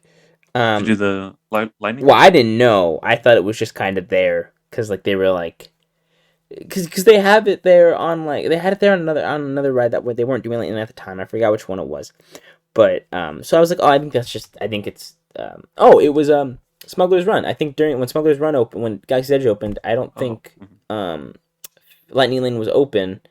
I think they just had it. They had the lane open, but they weren't actually doing it. So I thought the same thing was happening with Mickey and Minnie's. So I was like, oh, it's just there. Like we're you can't. It's just there though. Right. I see. And so we went in standby, and the dude was like, "You guys know you can go in Lightning Lane," and we were like, "Oh, well, And then so it's funny because I'm glad we did it, but looking back on it, I was like, man, it'd probably be better to do it now because you actually get to stand still and look at everything. But I turned to you guys and I was like, hey, we're not like, I don't know if we're gonna get the chance to actually look at this stuff again when it's clean and all that stuff. So, Right. Do we want to just go through it again, like right now? Let's just go through it now. And you guys were like, yeah, let's go for it. So we went. He was like, are you sure? Because you can't go back after. We're like, yeah, it's fine. And I'm glad we got some pictures when we did because already that carpet was kind of getting messed up already. Carpet was getting messed up, and now the salt and pepper shakers in the queue are gone. So it's a thing. Yeah. But right away, you entered that door. It was that queue, man. I think like everyone, it was, the queue was impressive. You could argue the queue's better than the ride, to be honest. I would say the same thing. I really think so. I think because I had been on it previously. My girlfriend and I had been on it. We went to Disney World in 2021, and we went on it. And I'm one of the people. Great Movie Ride was much better. I was very sad when it was gone. It needed a refurb, but it was a great ride. And it didn't work for me. It just was, you walk in and they do a great job. It's an exact replica of the original Chinese theater in Hollywood. Yeah. And it's beautiful, but it doesn't really prepare you for the ride, and it just doesn't feel exciting. It's great, but it's not enough. Yeah. And coming here and seeing that queue, it was like, okay, this is a good ride. And it really kind of speaks to how important the queue is to the ride nowadays. You really have to have that set up to enjoy it. I agree completely. Yeah. And yeah, they just do a good job at it, and they do a good job. Yeah. It's completely different than Florida. Completely different, and it's in story. So you're at the El Capitan Theater. You walk in, it's like any movie theater you've ever been to. Outside, by the way, outside is amazing. The exterior of it is phenomenal. Really good. Yeah. And we left when we actually rode it, we were leaving right at dusk, so we got to see the lights come on. That was nice, yeah. And it was really nice. And the colors look really good. But you walk in and you've got the movie posters and stuff like that, which those were great. They were really great gags. The references and everything, yeah. The references, yeah. You had High School Goofsicle 3. School and what was the mighty? It was something. We have pictures, but we do. I took a picture of every single one of them. Yeah, me too. You have the chipmunk trap on one of them. You have the Mouseketeer as a reference to the Rocketeer. Miska Muska, which is a Hocus Pocus reference. Which was funny because my girlfriend was like, "What's Miska Muska?" I was like, oh my God. Well, yeah, that was a Clubhouse one. You had Goofy Friday. Goofy Friday, that's one I like. My favorite was the absent-minded Professor Von Drake. Oh, yeah. That was a deep cut. And then the Scroogiest Millionaire. Yes. That one was good. I liked that one. It was the Feisty Ducks was the Mighty Ducks one. I believe that was all of them, really. Mouseketeer. Yeah, Mouseketeer. Which I love the Rocketeers. That one. The poster is actually very cool for the Mouseketeer. It is, yeah. I love that. It's like that Art Deco style. Yeah, I hope they sell that. That's actually really good. I expect with as much positive feedback as those got, I will guarantee you they're going to be on something. I hope so, man. I'd buy one. Tumblr or something like that. Yeah. I would 100%. We still don't know what. Yeah, we don't know what the merchandise looks like. So the store was. Well, that's not true. We do know what some looks like because it was at D23. Oh, that's right. Okay. The El Capitan ones, which is a blue sweater and all that stuff. Which was okay. It wasn't enough for me to warrant to buy. So I hope that's not all. I hope it wasn't all the merch. Yeah, they've got I know, like at Disney World, they have the Chubby bird, which is the little bird that is there at the end. Mm-hmm. They Yes. have plushes of him, and then I think like the little like wind up cars that you can, the little toy that they have. Yeah. So we'll see how those go. But yeah, so the queue's great, and then you go from that place, and then you go into like I guess the story is Minnie Mouse has set up this retrospective on Mickey's career. So you go through, and Which I like how they acknowledge that he's an actor. he's an actor, which kind of fits in the thing.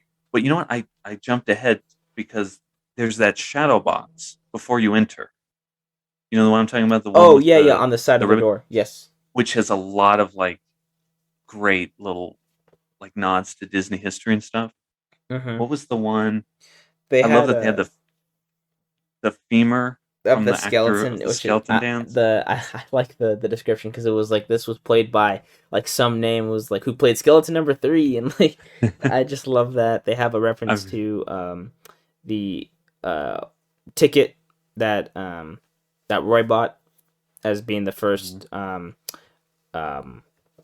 being the first one to buy the ticket at Disneyland, which I don't actually see a lot of people talking about. I'm not too sure if many people pick that up as a reference.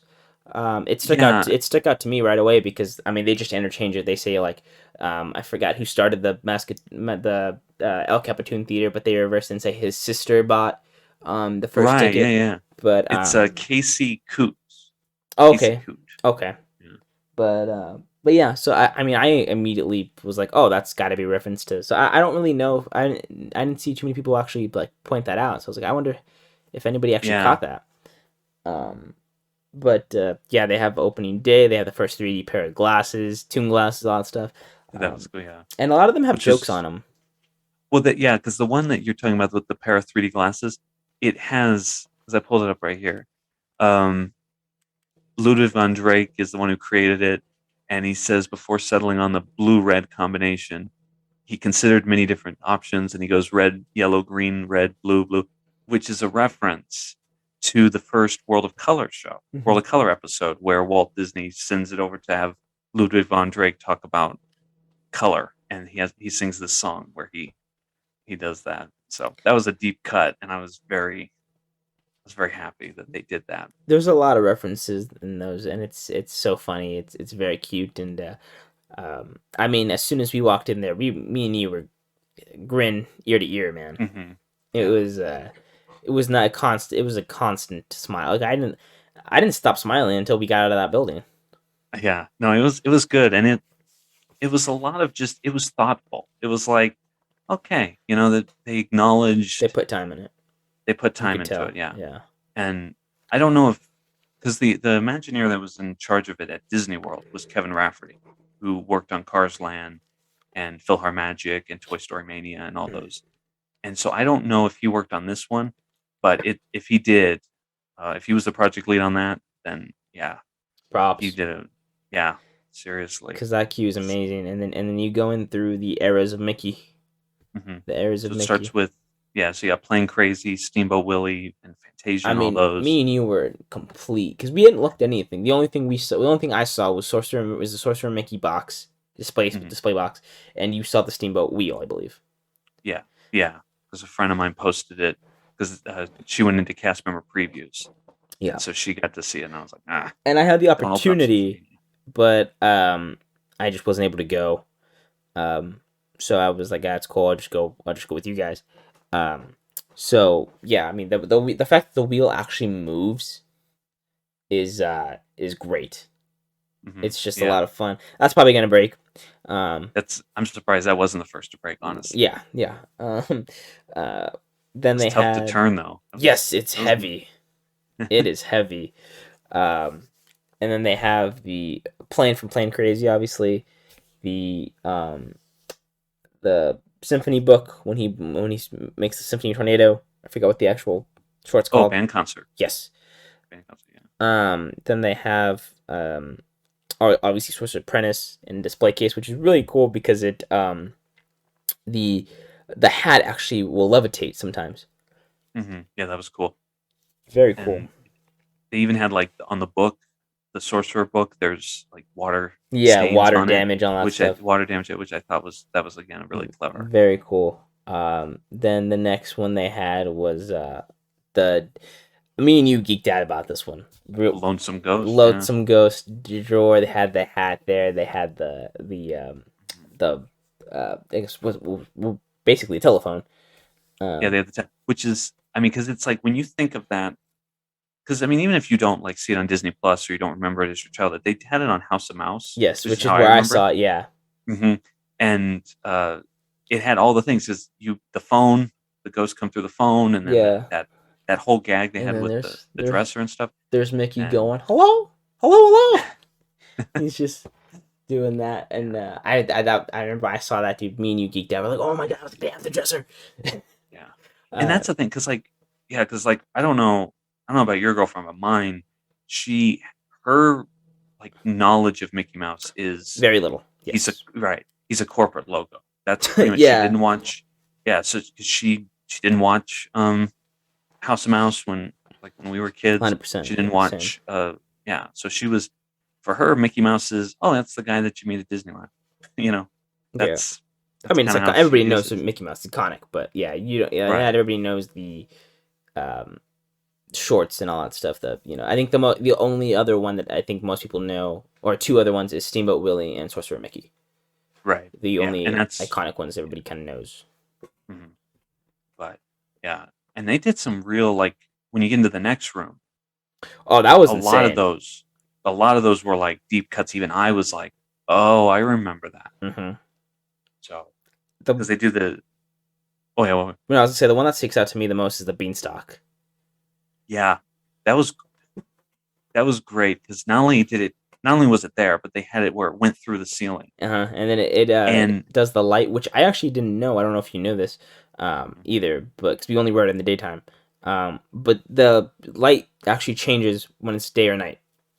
To reflect. That's what I was going to outside. ask you, if it did that. Yes. And that's, you didn't have to do that. People would be like, okay, there's this level of disbelief that people do, and this was, I mean, the fact that they did that was, to include that little detail, was awesome. Yeah, because you can't even see, when you're coming into the room, you can't even see on the other side of it that it's cracked or anything. Well, I mean, you can see the crack, but you can't see the light shimmering through when you're coming in. You have to literally, it's not until you like actually pass the beanstalk and look up, and you're like, oh no, they're actually like showing light that it's like going like that it's going through. So yeah, I mean, they didn't have to do that. The queue, I will be honest, is a little overwhelming, which is I think kind of good, to be honest. Yeah. It was. You'll be in it for a while. Oh yeah. You're going to be in it for at least an hour. It was overwhelming in the sense also that we were moving pretty fast. That queue was moving very fast when we were doing it. Yeah. You kind of had to pick and choose which block you were going to read, because you're going to be moving real quick. If you stood still, which I think we only stood still like not even for 5 minutes. No, yeah. The most was when we got stuck in the next room was probably the most time that we actually like stood there. Yeah, and that wasn't even very long. That was like 2 minutes. Mm-hmm. But yeah, no, that next room is great. That next room is really what had everything. Where we were kind of like, dude, this is like. First of all, we were like, well, this queue's huge, and then like, we haven't been to the Lightning Lane side, so I don't know what's on that side. I don't know if there's more references. I don't know if there's something different, because at a certain point you don't see that it cuts. You don't even see the second and third room, actually. Yeah, from what I heard, when you're in the Beanstalk room and you go, because you're on the other side of the displays there, you make a left and you'd avoid that other room entirely. The last room. Yes. And then they take you behind where the concession stand is. And you go straight into the waiting area for the pre-shows. Okay. So I think that's So if you're a Mickey Mouse fan from 1975 on, you're gonna miss out on those. You want to stand and stand by. Yeah, honestly, and you really kind of. This is the one time I'd probably say to someone, like, wait in the line. Mm-hmm. Yeah. Even if you're not a major, even if you don't know everything, you're kind of. No, it's a fun queue for anybody. Yeah. Because there's, there's a lot to read, a lot to see, and it's very colorful because it's Mickey. And and it's Toon. It's a Toontown. It's Toontown. Yeah.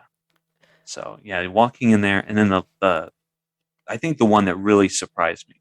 We walked in from that other room with the Beanstalk. Yes. And I hear disco music, and I'm thinking to myself, okay, wonder what this is. I'm like, they put in the music loop. They got some Disco Mickey. Cool. I turn the corner, and there's Disco Mickey, which for me is like, it's such a deep cut, but in the history of that character, was really a big deal. Because Mickey Mouse had kind of lost popularity, and then a couple of people at Disney kind of just saw the disco trend going on in the 70s and just threw this thing together, and it was a huge hit. I think it went platinum, the record. Yeah. So it was a huge deal. They have the record up in the queue too. Yeah. Yeah, so there's that. And I just thought that was a cool thing. And then they had Mouse Size, which is that 80s that was funny thing. Which was I just thought that was a cool. That whole thing was cool. And then right next to that is the Christmas Carol. Right, with the window and everything. That was cool. That was cool. I enjoyed that one. They had the Prince and the Pauper. That was cool too. And the fact that we actually found out my girlfriend is the same size as Mickey, which is kind of funny. And she was not too happy that we made that comparison, but oh man. Yeah, we that was cool. Yeah. Speaking of that, I mean, from like a design thing, that's a tricky thing. Oh yeah. To translate. Okay, so here's a cartoon character that's been around for 90-something years almost, and what size are they? What is the size? The what's actual the scale? height, yeah. Right. How big would we make these if this was a real, person in? The answer, about 5 feet. Exactly. Yeah. So. Oh man. And actually, I think she's slightly. No, she's the same. I think we think she was the same height. But yeah. After the she's probably not gonna be too happy that I put that in here, but whatever. I'll deal with the consequences later. You're like, I'll cut it out if you give me more Magic Band. Exactly. If she gives me 4, then we'll cut it out. But and after that, the Prince of the Pauper. Then it goes into the Mickey Mouse Clubhouse era, which was really cool to see. That giant mouse doodle was cool. Yeah, that was as someone who like kind of was on the. I didn't really grow up with it, but I knew of it. I was like at that age where you kind of leave Playhouse Disney and stuff when that came on, and so that was kind of that was my childhood right there. It was the Clubhouse Disney one, yeah. Well, it was on the like back end years of my childhood. I think I was probably like maybe.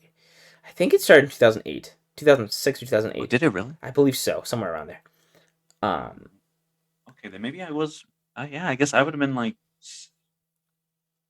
8 or 9 that time.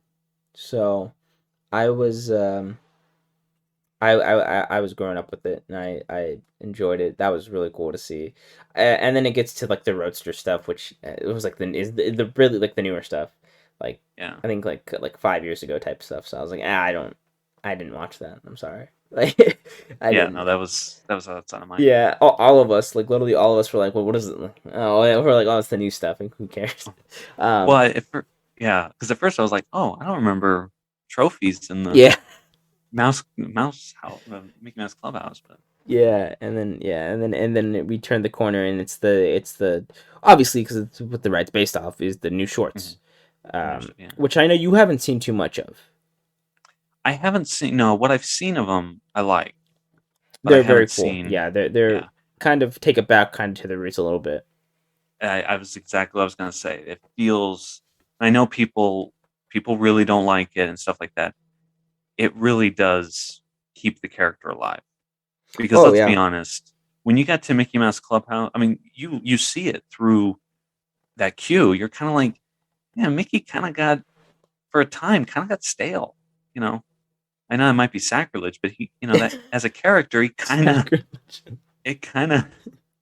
but they needed to pump some new life into the character. 100%. So doing those things, and the guy who did them, I forgot his name, but the guy who produced them was, he's a huge fan of those old cartoons. Yeah, he wanted to bring it back. Yeah, right, and so not against that. I do love that part of the room. because that's where you get the concession stand. The concession stand is probably the best thing to come out of that queue, though. Yeah. The power limes that Yeah. that was cool, and then they have mallard cups, which is a reference to Darkwing Duck. It's in his colors and everything. That was really cool. Mhm.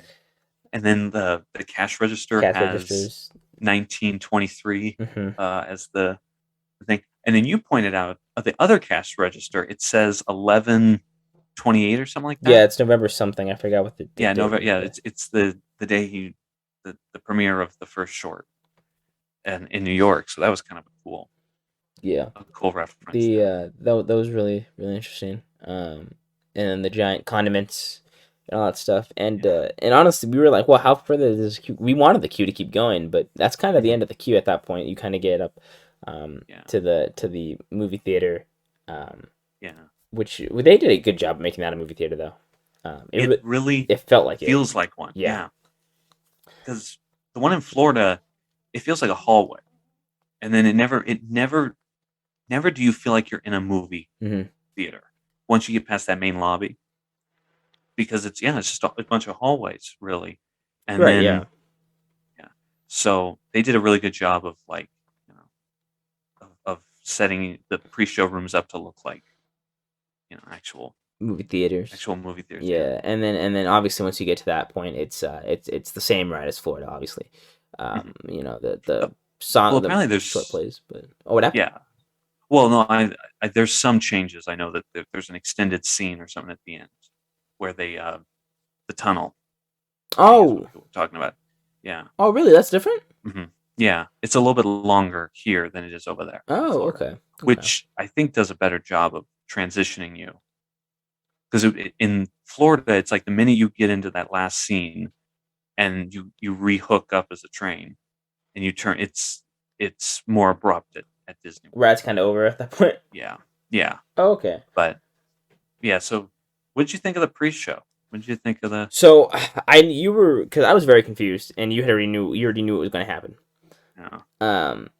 I was like, well, obviously, I was like, I'm not stupid. I know it's not. I know we're not actually watching a show.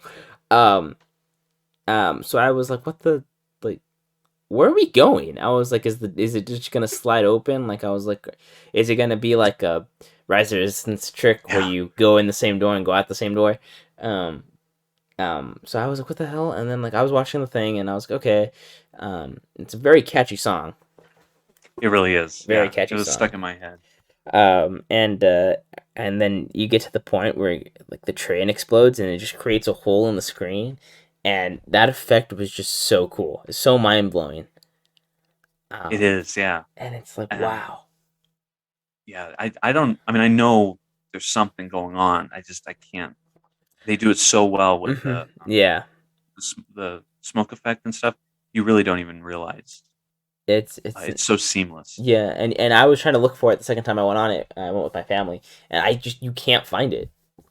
Yeah, no, it's it was a great effect, and I think it's perfect. I'm happy with the transitions they're doing. I mean, for Rise of Resistance and this, I'm excited to see what the Avenger transition is going to be, because there has to be one now. It's just there's got to be one. There has to be. If not, we riot.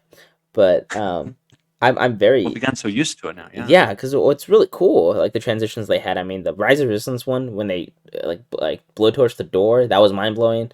Well, there's two in Rise of Resistance, because you've got you got that one, and then you've got the door of the ship that you come in. The original shuttle one. Yeah, that was really cool.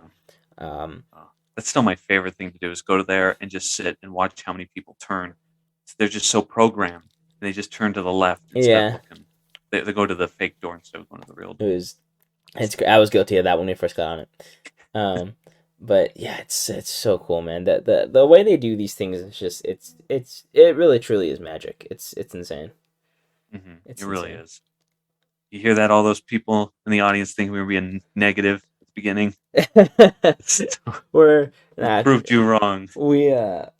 Well, we're gonna switch back to being negative real quickly. And the reason, as we said in the beginning, on why we would touch why I believe it's not as popular, and it's because I believe it's Mickey Mouse.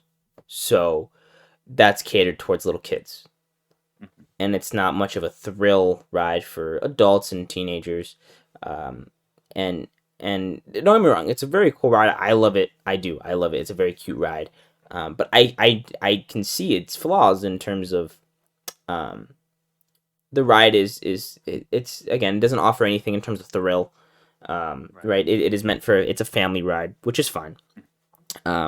It's a family park, but yeah, the only like the exciting thing about that ride for me and you was the queue, right? Right. Yeah. And we're huge Disney fans. We love Disney. The people, like our girlfriends, they liked the queue, but they were like, well, It was take it or leave it for them, I think. yes. It was not. That's probably about, out of one in every four guests, is three of those guests are going to do that. Right. And so that's your majority. So the queue is for huge Disney fans. It's a love letter to that. I personally feel like, but you have to. They try to do something that pleased everybody, and I think they did. But the people that really love Disney, like we do, it's more for them. I feel like. Yeah. So that's honestly why I do feel like it's not as popular as Rise of the Resistance, right? Which is a general IP that everyone loves, adults, teenagers, kids, everyone loves it, and Rise of the Resistance has that thrill, that goes with it. Right. Yeah. Whereas Runaway Railway doesn't. So and also just no, go ahead. well, Star Wars also too, like you said, has that universal feel to, like Mhm. this universal thing of this cross generation thing. Yeah. Where Mickey Mouse is, it's a cartoon, and people automatically are turned away from it. I think a lot of them. Yeah, and it is in a land that is catered towards kids. Toontown is catered towards kids and families. It's not for the adult or the teenager that enjoys Incredicoaster, Guardians of the Galaxy, Star, like Rise of the Resistance, Space Mountain, all that stuff. So I just feel like you find most of the people that are in that queue for Runaway Railway is families, right? The occasional couples, the occasional teenagers and all that stuff. But yeah, it's for the most part gonna be, and there's people that are probably checking out the ride for the first time, or just just genuine like, but more than not probably for the first time. So I do believe that's why it's not, why you're not gonna wait 120 minutes like you are for Rise at Runaway Railway. That's just not gonna happen. I don't see that happening anytime soon. I don't see that either. And I think another thing about it too is that it's a good ride, but I would consider, if you're going to go like on a ticket, like the old ticket system, it's like a C or a D ticket for me. Like it's on the caliber of something like Peter Pan, or, well, I guess Peter Pan was an E ticket, but like something like Snow White or Pinocchio. Yeah. It's a traditional kind of dark ride with new technology. The problem is that everybody has this expectation now that every new ride is going to be like Rise, yes. Right. And you're like, well, it's trackless ride system, and they're using this big building. It's a huge building, but it is all screens.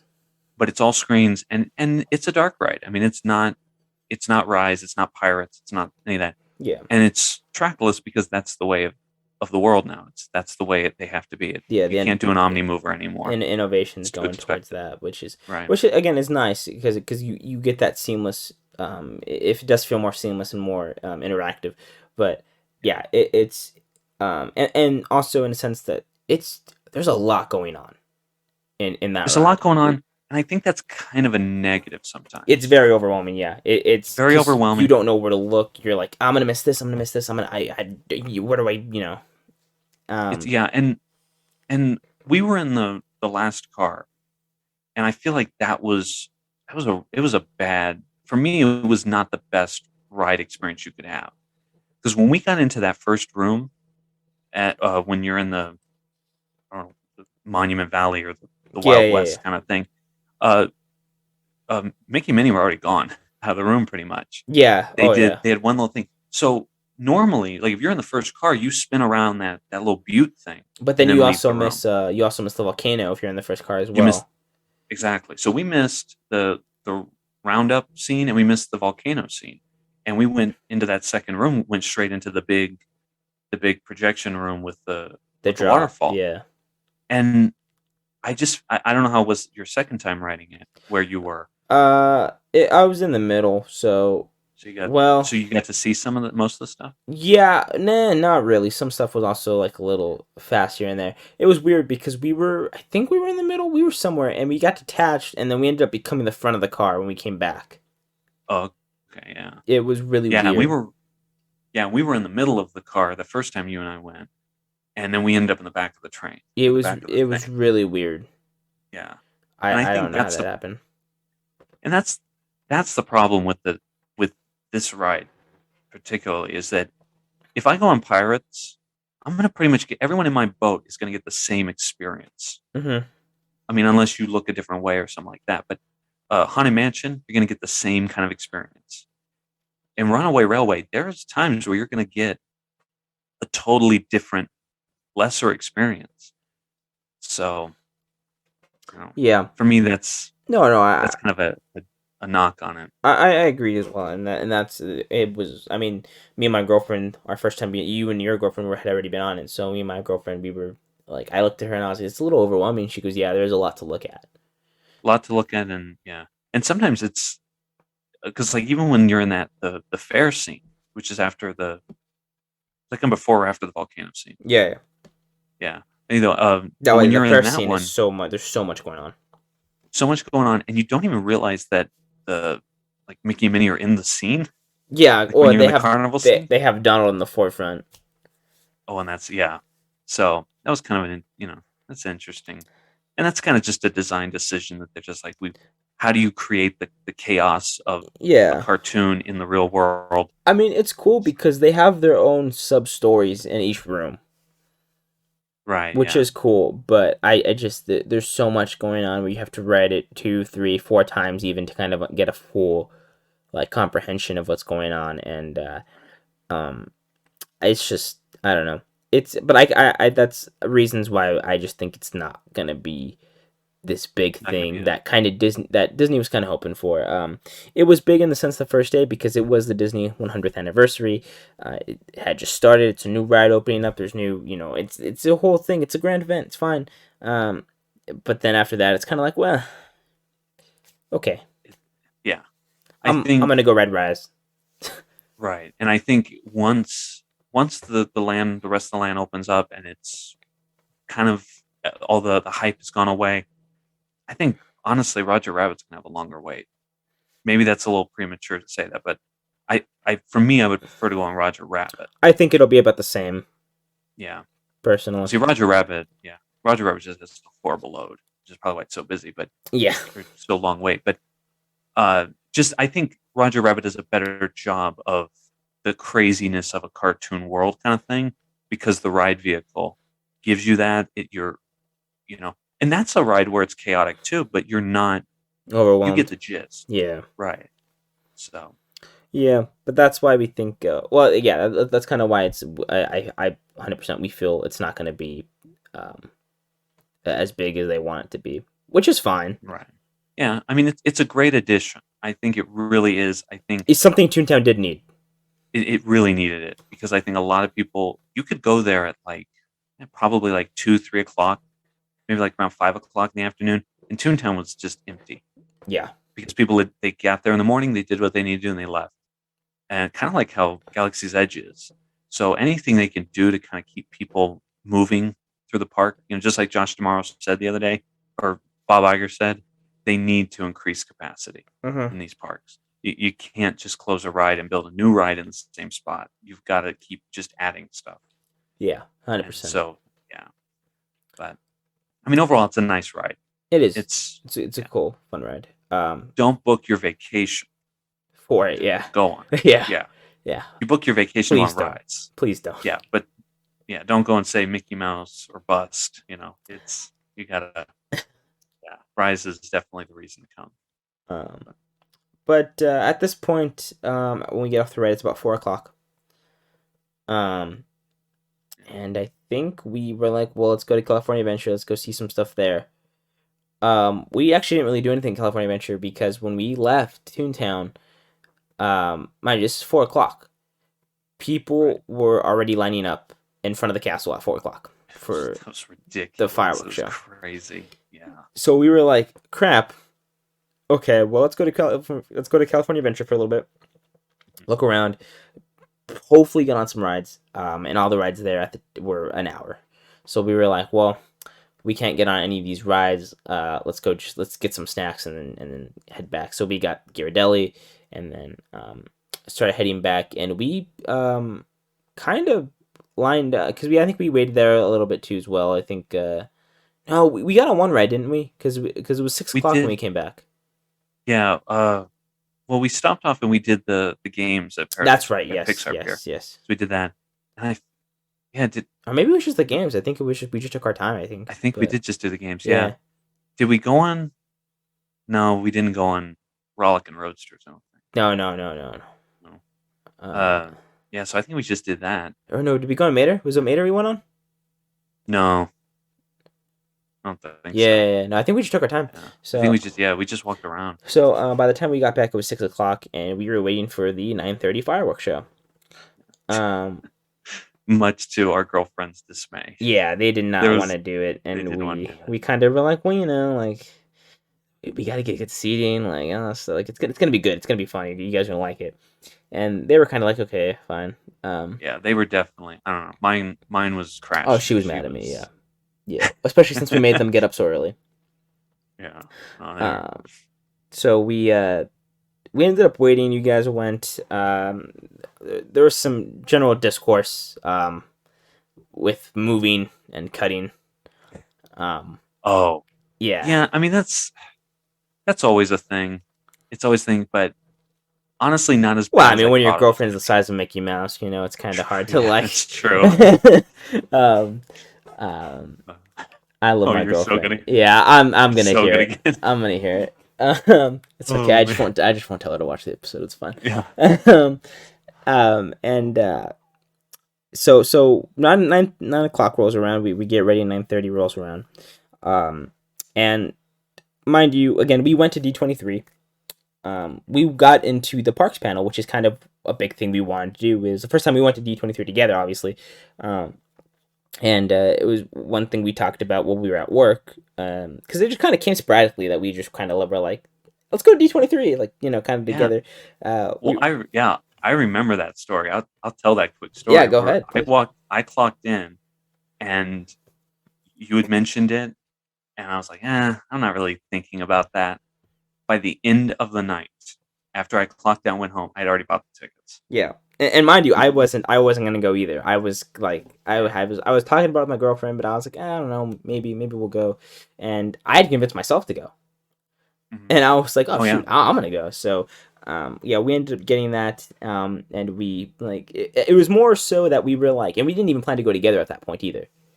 Right. Yeah. It was still like, well, hopefully we see each other there type thing. And then I think a couple weeks later, I was like, Steve, you just want to go to Walt Disney World? I wish. I was like, you just want to go to D23 together? And you were like, yeah, because we were still unsure if our girlfriends were going to go at the time.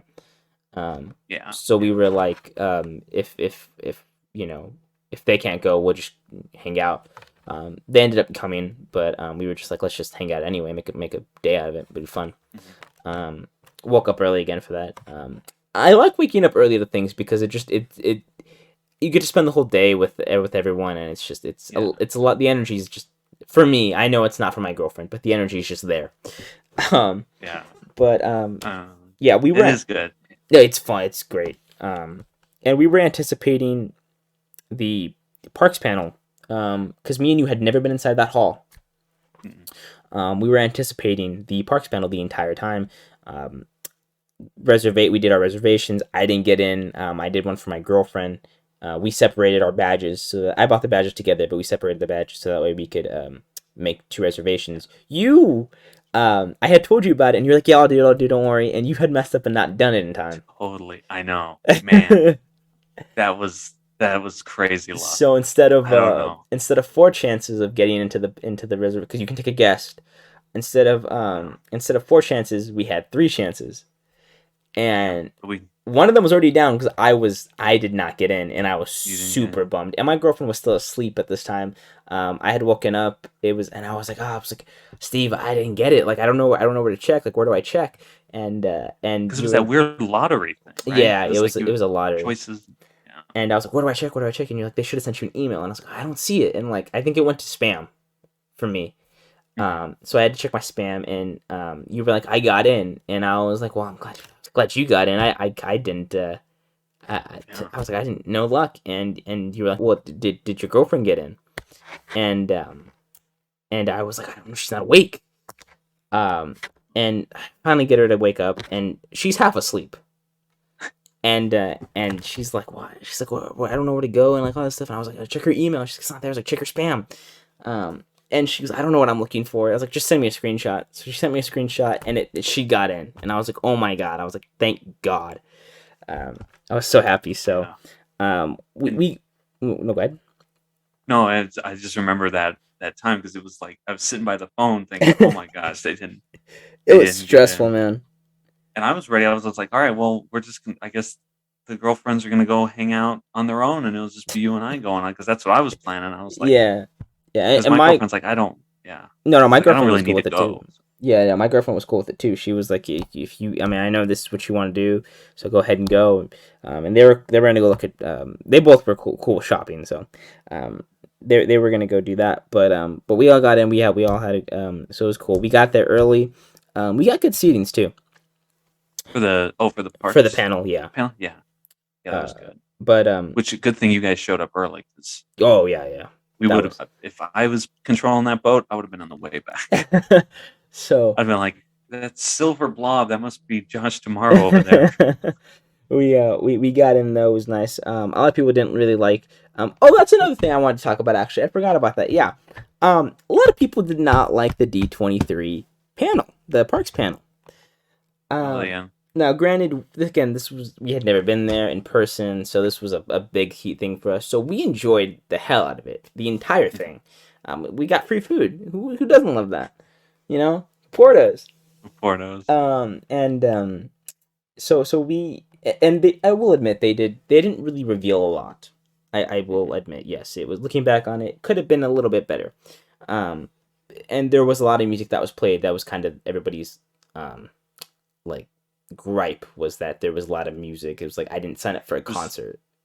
Well, yeah, and it wasn't even that. It was like, because with the one we're going to talk about at the end, Wondrous, that was new. The other two we had heard before. Yeah. I mean, Princess and the Frog, we'd heard about that for years. I mean, a decade of that music. And then Happily Ever After was, they did Happily Ever cool. After, but and then they did a rendition of Into the Unknown. Oh, that's right. In the different languages, which was really pretty. It was cool, but they could have done that with like the movies. You're right. Now that you bring that up, that was a lot of singing. There was a lot of music, yeah, and so that's what everybody's discourse was. But we still enjoyed it. We still, like, we walked out of there. It was cool. But so the reason I started talking about this is because, obviously, I know we got on tangents. I'm sorry, but the reason I brought this up is because for me and you alone, that was I've never been really to a convention myself, so that in itself was a memory for me already. And right away before they announced Wondrous at D23, they had played a video of little kids of the little kids being filmed, and they were being told that they're going to Disneyland, and to see that joy in little kids and everything, it was really moving, and it brought me I started crying. Yeah, it's very emotional. It was a very emotional thing, and I was very pissed off at Disney for it. They know how to get you. And then they announced Wondrous, and he was like, do you guys want to hear the song? And everybody was like, yeah. And it wasn't and because sorry, I didn't mean to. No, you're fine. You're fine. But after all the singing that had gone on, it was a lot of people going, okay, we'll see. Yeah. Because Disney World's 50th Mm-hmm. That song did not go over well with people. Mm-mm. So I think there was a lot of people going, okay, what's this one gonna be? And Wondrous, they start playing it, the instruments start coming on, and I was like, I like this. This is kind of cool. It's kind of cool.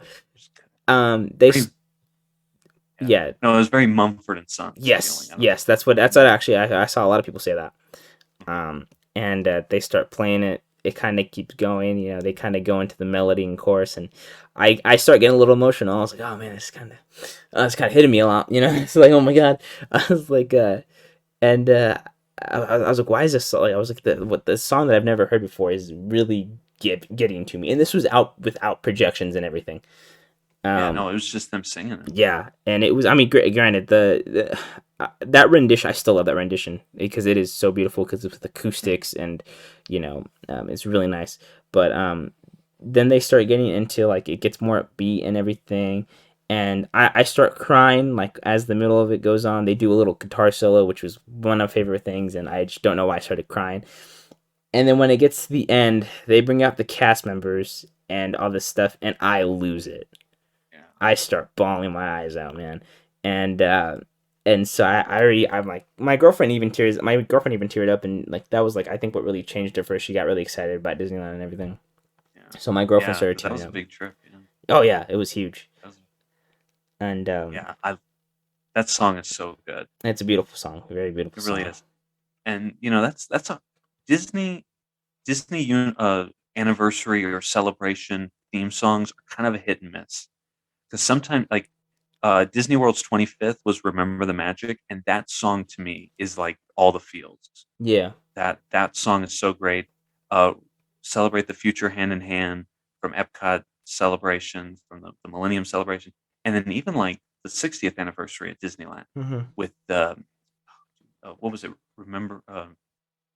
Gosh, I can't remember. It was the ballad. It's so great. Even Disneyland Paris is like. Their 30th anniversary music was really good too. Yeah. So they can do a really good anniversary song, and this one, it's no different. It's no different. I mean, maybe it tops a lot of them. Oh, it's up there for my. I think honestly, it's a top. It's in my top. It's top 3, but it's got to be my number 1 right now. Yeah, and people kind of say, well, it's your your emotional connection to it and stuff like that. Yeah, that's true, but it's also. It's just a good song. It is a good song. I mean, it made me cry without anything going. I mean, granted, the head cast members come out, but I was already crying before that. But yeah, so so I'm crying and we're getting our stuff. Literally, we're getting like the stuff that they were like, oh, you guys can grab this stuff on the way out. We're getting our porters and everything, and I'm still bawling. Like I'm trying to stop crying, and that was the weird thing about that because you have all this stuff like loaded on you. Because they have, they tell you all this news and stuff, and then the minute it's over, it's like, all right, get up and go. Yeah, we got to clear this out.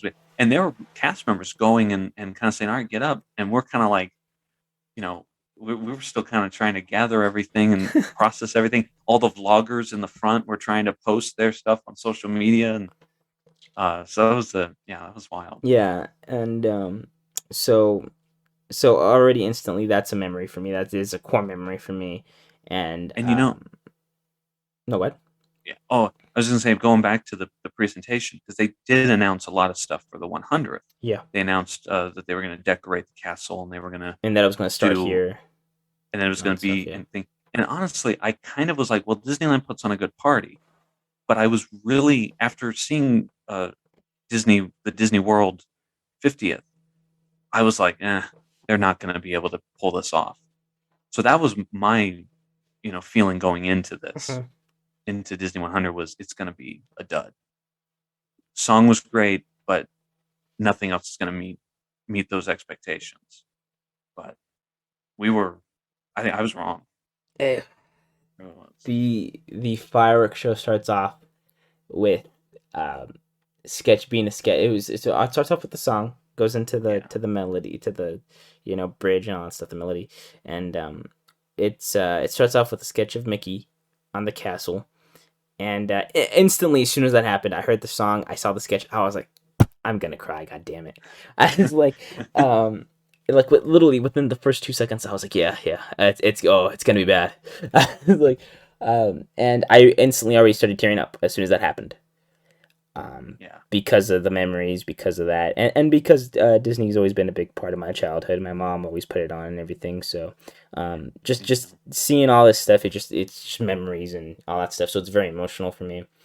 It's very emotional, and they've gotten really good in 100 years of pulling at heartstrings. Yeah. And this was kind of like just a great like a roller coaster kind of, where you just had these great ups through it, and there was a lot of lulls that were perfectly timed and stuff. It was, yeah. It was good. It was really good. So it starts going and all that stuff, and the fireworks show was just so beautiful. It was just so good. It was, yeah. As soon as they break into the chorus, I bawl my eyes out, and this is still like in the first minute of the show. I bawl my eyes out, and I'm crying, and Well, 'cause, yeah. it's so good, and then They have like this. Oh yeah. no, go ahead. I'm cutting you off. You're a lot, fine. I'm You're sorry. fine. Don't worry about it. They have like this whistling sound in the background, Yes. in the song, and you're just like, I don't know what it is about that, but you're just like, this is, yeah, it's another level. It brings nostalgia for some reason. It does, yeah, and I think that's something. It does have kind of that, because that kind of sound is in a lot of different songs in Disney. They use it. It's kind of a Yeah. sets the mood kind of thing. So And, that was it was really good. and then they break into this medley of Moana, Hercules, and I think it's Belle, right? It's a Snow White, or it's not Snow White. Why did I say Snow White? Jesus, Beauty and the Beast.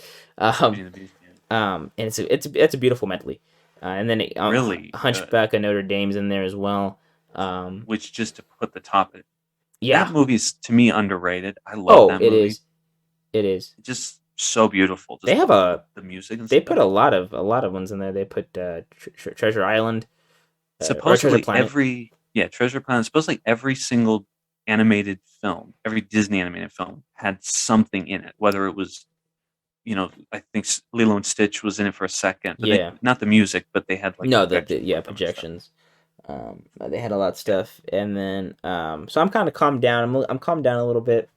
Oh, see, this is when I'm going up the mountain. This is when because that music was so good. It was really good. Just the way they were able to do that, and I was at first, because Disney fireworks kind of have a formula.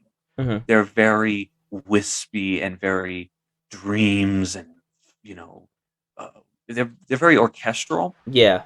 And so the fact that they went and decided, we're going to do the music from the movie, and then we're going to layer it over on top, and there's going to be this really bold tempo that's going on, like it's really, it really kind of stirred you, got you excited. Yeah. No. Versus like something like Fantasy in the Sky. It was a different tone for sure. Mhm. And the tone. I was actually, that's lie. I remember I was coming down a little bit, and then they started playing Hercules, and I started bawling my eyes out again. I was like, God damn it! I was like, why? And then at that point, I start calming down a little bit. We're going, we're good. It gets to the Baymax part, which was really cool. They also had the Blue Fairy in there as well. The Blue Fairy, yeah, which a lot of people, that was a surprise. That was a surprise. We knew about Baymax, but we didn't know about her. The Blue Fairy was really cool. Baymax in the armor was really cool. That was like a really cool effect. That song was good too. I know it's a Imagine Dragons. Yeah. But the fact that was in there was a great. That was just like, I wasn't expecting that to be one of my favorite parts. And I liked how it goes into the quick little snippet of "Make a Man Out of You." Yeah, that was kind of like it was almost like somebody had put it in the track, and then the show producer came and said, "We're not doing that part," and he's like, "Oh," but he didn't quite cut it out entirely. It was really, really cool. And then I'm like, okay. I was like, I think I'm okay. And then I hate when Disney does this. They literally put in the most depressing part in the fireworks show, where it's literally Mirabelle saying like, "Oh, I'm not good enough. I made a mistake," and all this stuff. And I'm like, "What? Yeah. Why? Like, why?" Yeah, like, all this stuff. Yeah. And it's literally a good section, good portion. About maybe like 2 minutes of it is just like I'm not meant to be this. Like, please choose someone else. I'm not the right person for this, and that's just Yeah. depressing, man. And I'm just like, It really man. is. And I started crying again. I was like, man. I was like, why is this even in here? And then Yeah. and then it goes Especially- into Is it the Moana part, right? Or is that part of the? no, when it goes into, I think it's in Kanto, right? Oh yeah. Yeah. And then it goes into that part, and Encanto and Coco are two movies I bawled my eyes out in. Yeah. I have not seen Encanto all the way through, but Coco and Moana are the two movies from this like generation of animation Mhm. that I just lose it. I mean, Yeah, no, it was. anytime Moana's grandma starts talking, singing, you're like, oh, That's true. Yeah, because it did do that as well. Yes. And that was just really depressing. But yeah, then it goes into the Encanto part, with all the Spanish and Perfections. everything. Yeah, and it was. I start losing even more because I start bawling my ass out at that one, and I'm like, why is this like? And literally, and then it goes back into the Wondrous Journey song, which is kind of culminates in this finale, right? And when it goes back into it with the chorus and everything, I started shaking, like I could not, like it was bad. My girlfriend had to hold me because it was just like I was just losing it, man. I was like, oh my god, it was crazy, like how emotional I was in that moment, and the fireworks. They time the fireworks Yeah. out perfectly. it They're really not the- added to it. Yeah, because they do a lot more lower fireworks. Yes. So they do a lot of them off the castle, a lot of Yeah. them off the show buildings. Not a lot of the, we're gonna blow up the neighborhood Yeah, fireworks in the back. yeah. So that was kind of a bummer for me. It was Yeah, very much it was like a subtle fireworks Disneyland show. Paris. It was it was like Disneyland Paris. They do only the low ones because it's in the middle of a neighborhood too. So this was kind of a change, but they did such a great job of having they do I don't know what they call them, the ones that kind of fan out behind the castle. Yes, I know what you in the mean. back. Yeah, Yeah. So those were great. they did a lot of shooting star ones. A lot of shooting star, yeah. Which yeah, they did a lot.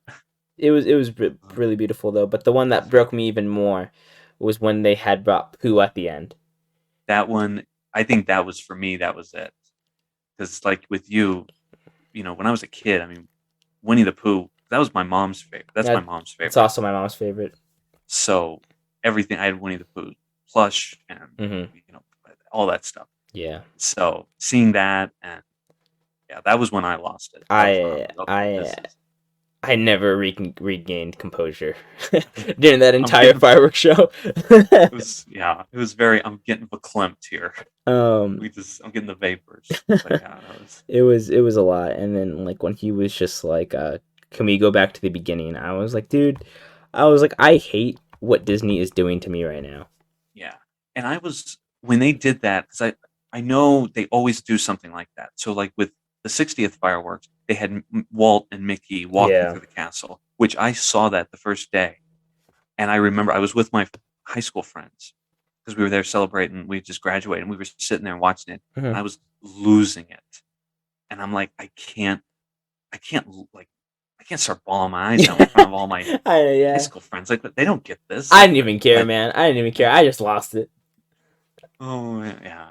Well, see, you're among like-minded people, so it's understandable. But yeah, and then at the end there, it was just it was a lot. It was funny too, and then I was I was coming down a little bit. I was like, okay, I think we're okay, and I don't know if they still do this. They did it the first night, but they kind of, after the fireworks and everything was done and everybody was kind of dispersing, they still played the music. It was just instrumental at this point. And I started crying again, and I was like, we gotta leave. I'm gonna cry. We gotta go. I was like, let's go somewhere else. But then we went into Frontierland, which was still playing the exit music. So yeah. But that stuff's so good. It is so good. That fireworks show is my number one right now. It is so good, and everybody hated it when they announced it at D23. I will never let anybody forget that. Literally, we went online, and I remember everybody was like, I didn't like the presentation. Presentation was whack. The new song, not a fan of the new song. It's okay. It's not going to be anything special. And I'm like, I enjoyed that from day one. Mhm. I enjoyed that song from day one. Honestly, I'm not gonna lie. I like the D23 performance better than the fireworks show. Yeah, I think because having it live, and I don't know if the people that were there at D23 are the same people that recorded it for the actual fireworks Maybe show. I don't yeah. know, but yeah, it definitely felt differently. It was really nice. And yeah, it was just everybody was just like I didn't really like it, and I didn't understand why really because I thought it was beautiful from the moment we Yeah. heard it. I think the problem is people. I mean, especially if you're like a Disney World person, you had Enchantment that was not very popular. You had Harmonious that wasn't very Oh yeah, popular. yeah. People Harmonious don't was like the music for Marvelous. What is the one that the one in Hong Kong Disneyland? oh People didn't yeah. like the song for them, and I think that's when they heard Wondrous, they're like, oh no, it's Harmonious. It's another like They onius do a at lot the of end. yeah So they do a it's lot of oses. Um, yeah. but well, I had train of thought and I lost it right now. Oh my gosh. It was, Um, but come back to me. no, Come back to me. yeah, no, it was, and I will say after because I saw it with you guys when it was the fireworks, and then we saw it again when it was just the projections, and it still has it. It still feels good, even without the fireworks. It still has all the things. We watched it a little bit down on Main Street. We sat in front of the Like near the buildings. yeah in the building, so we were across from the Candy Palace Okay. in the street. So and the projections are really crisp. Yeah, on the buildings. I think they were meant. Hmm. It's kind of hard because the castle has so much linear lines and creases and crevices that Hmm. it's kind of Yeah, hard. We watched it from right behind the partner statue, right when the street starts to divide. yeah. That's where we watched it opening night. So, and it was a good view. It was Hmm. just it was a little hard to see some of the projections. I was also crying, so I don't think that helped either. But Yeah. my I had water in my eyes. But but it was kind of hard to see. On some videos I see like that are close up, it's kind of even hard to see on the castle a little bit.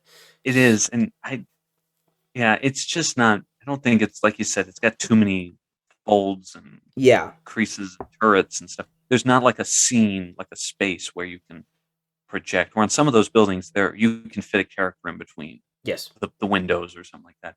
I think it's important too, just giving like someone like a tip if you want to see this. Because it's not like a normal fireworks show where you have the fireworks in the back, the big ones. You can't really see it from everywhere. No, I have been told by a good source um, that New Orleans, you do not want to see it from Rivers of America. Because it's just It is because you're hard. just It's hard yeah. to see on the water mist projections. For one, and then the audio has been a little wonky.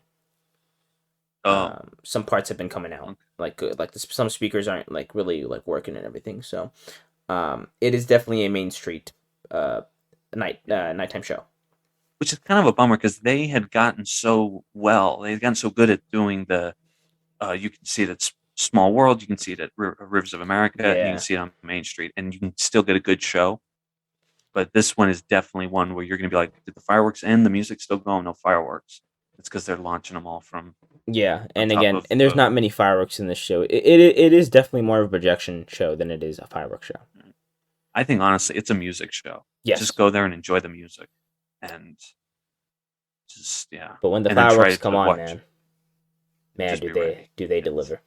hmm it is a good.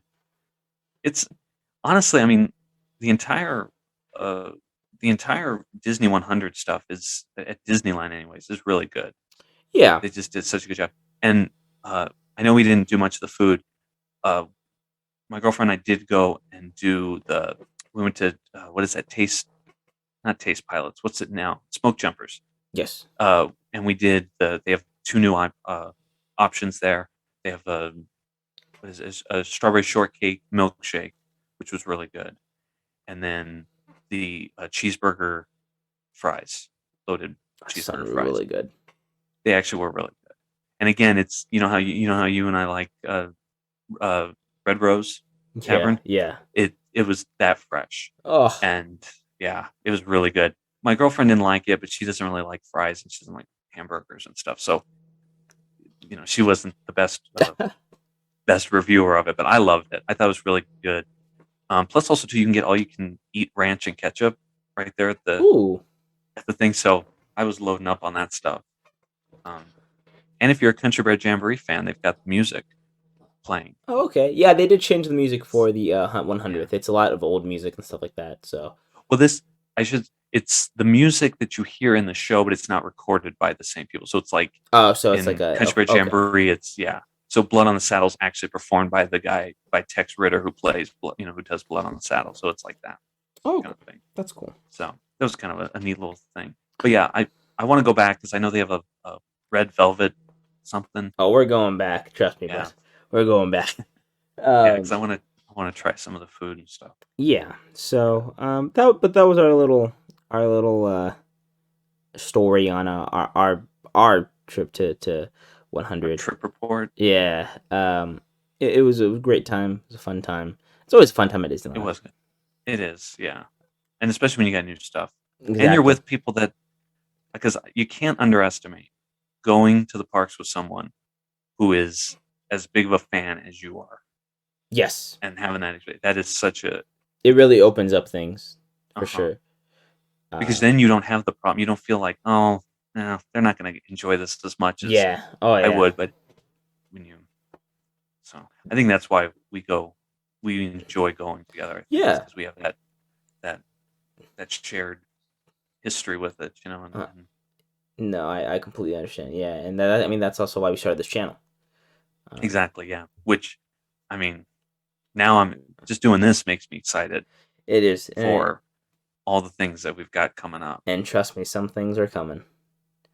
Some things. Yeah, we're gonna have history, some Disneyland and stuff history. Mm-hmm. We're gonna do some food reviews and stuff, and a whole lot more. We got plans. We got plans. Yeah, I don't want to spoil anything yet, but this is just an appetizer. The podcast is going to be a regular thing, though. Yeah. Possibly every Friday. I'm pretty sure that's what we are going to be set on. We're going to work on bringing it to every podcast source available where you can get all your podcasts, hopefully. Yep. But this is just a taste of what's to come. I don't think they're all going to be 2 hours long. But this was rare. This was rare because we had we had a lot of news. So many things to talk about. Yeah, we had a lot of news, and we'll work on going off on tangents. That's something we'll work on. Well, yeah, we'll see how that goes. But no, this was a lot of fun. I had a good time. This was fun. I hope everyone listening had fun too. Because it is a lot of fun to talk. To talk about this stuff. We could keep going. Literally, that's all we would do whenever we'd work together. We'd have like 8-hour shifts that would just be about Disney. So we can talk for 8 hours. So without a doubt. Yeah. So if we don't stop ourselves now, we'll keep going. So we just want to thank you guys for listening and watching. If you're gonna watch the video version of this, this will be also a video podcast. The cameras. There's a little short snip with the cameras, so this first one's going to be audio only, but there will be a video version with pictures and everything. But this will also be a video podcast on YouTube, so look for that there. And look for more to come. And we hope you guys enjoyed listening. Yeah. Oh, and should we plug the social media? Yeah, that's right. You are so correct. Yeah, we do have Twitter and Instagram. And it's going to be Way of Magic _95 for Instagram. And Twitter is just Way Magic. It's just Way Magic, which is very happy. Thank goodness. Very happy we just got that. Yeah, tried for Instagram, wasn't too lucky. Yeah. But that's how it seems. It always seems like Instagram's never the one that works out. Yeah, unfortunately. But look for us there. We'll probably be posting pretty regularly on Twitter, I'm pretty sure, and hopefully Instagram as well. We got some things. Well, especially every time we go to the parks. I love taking pictures in the parks. Yeah. So Very nice. Many great spots. So Yeah. Yeah. Well, are we putting this one to bed? Yeah. Okay. Alrighty. Well, until next time, you guys. I'm Steve, I'm Armando. and we'll see you next time.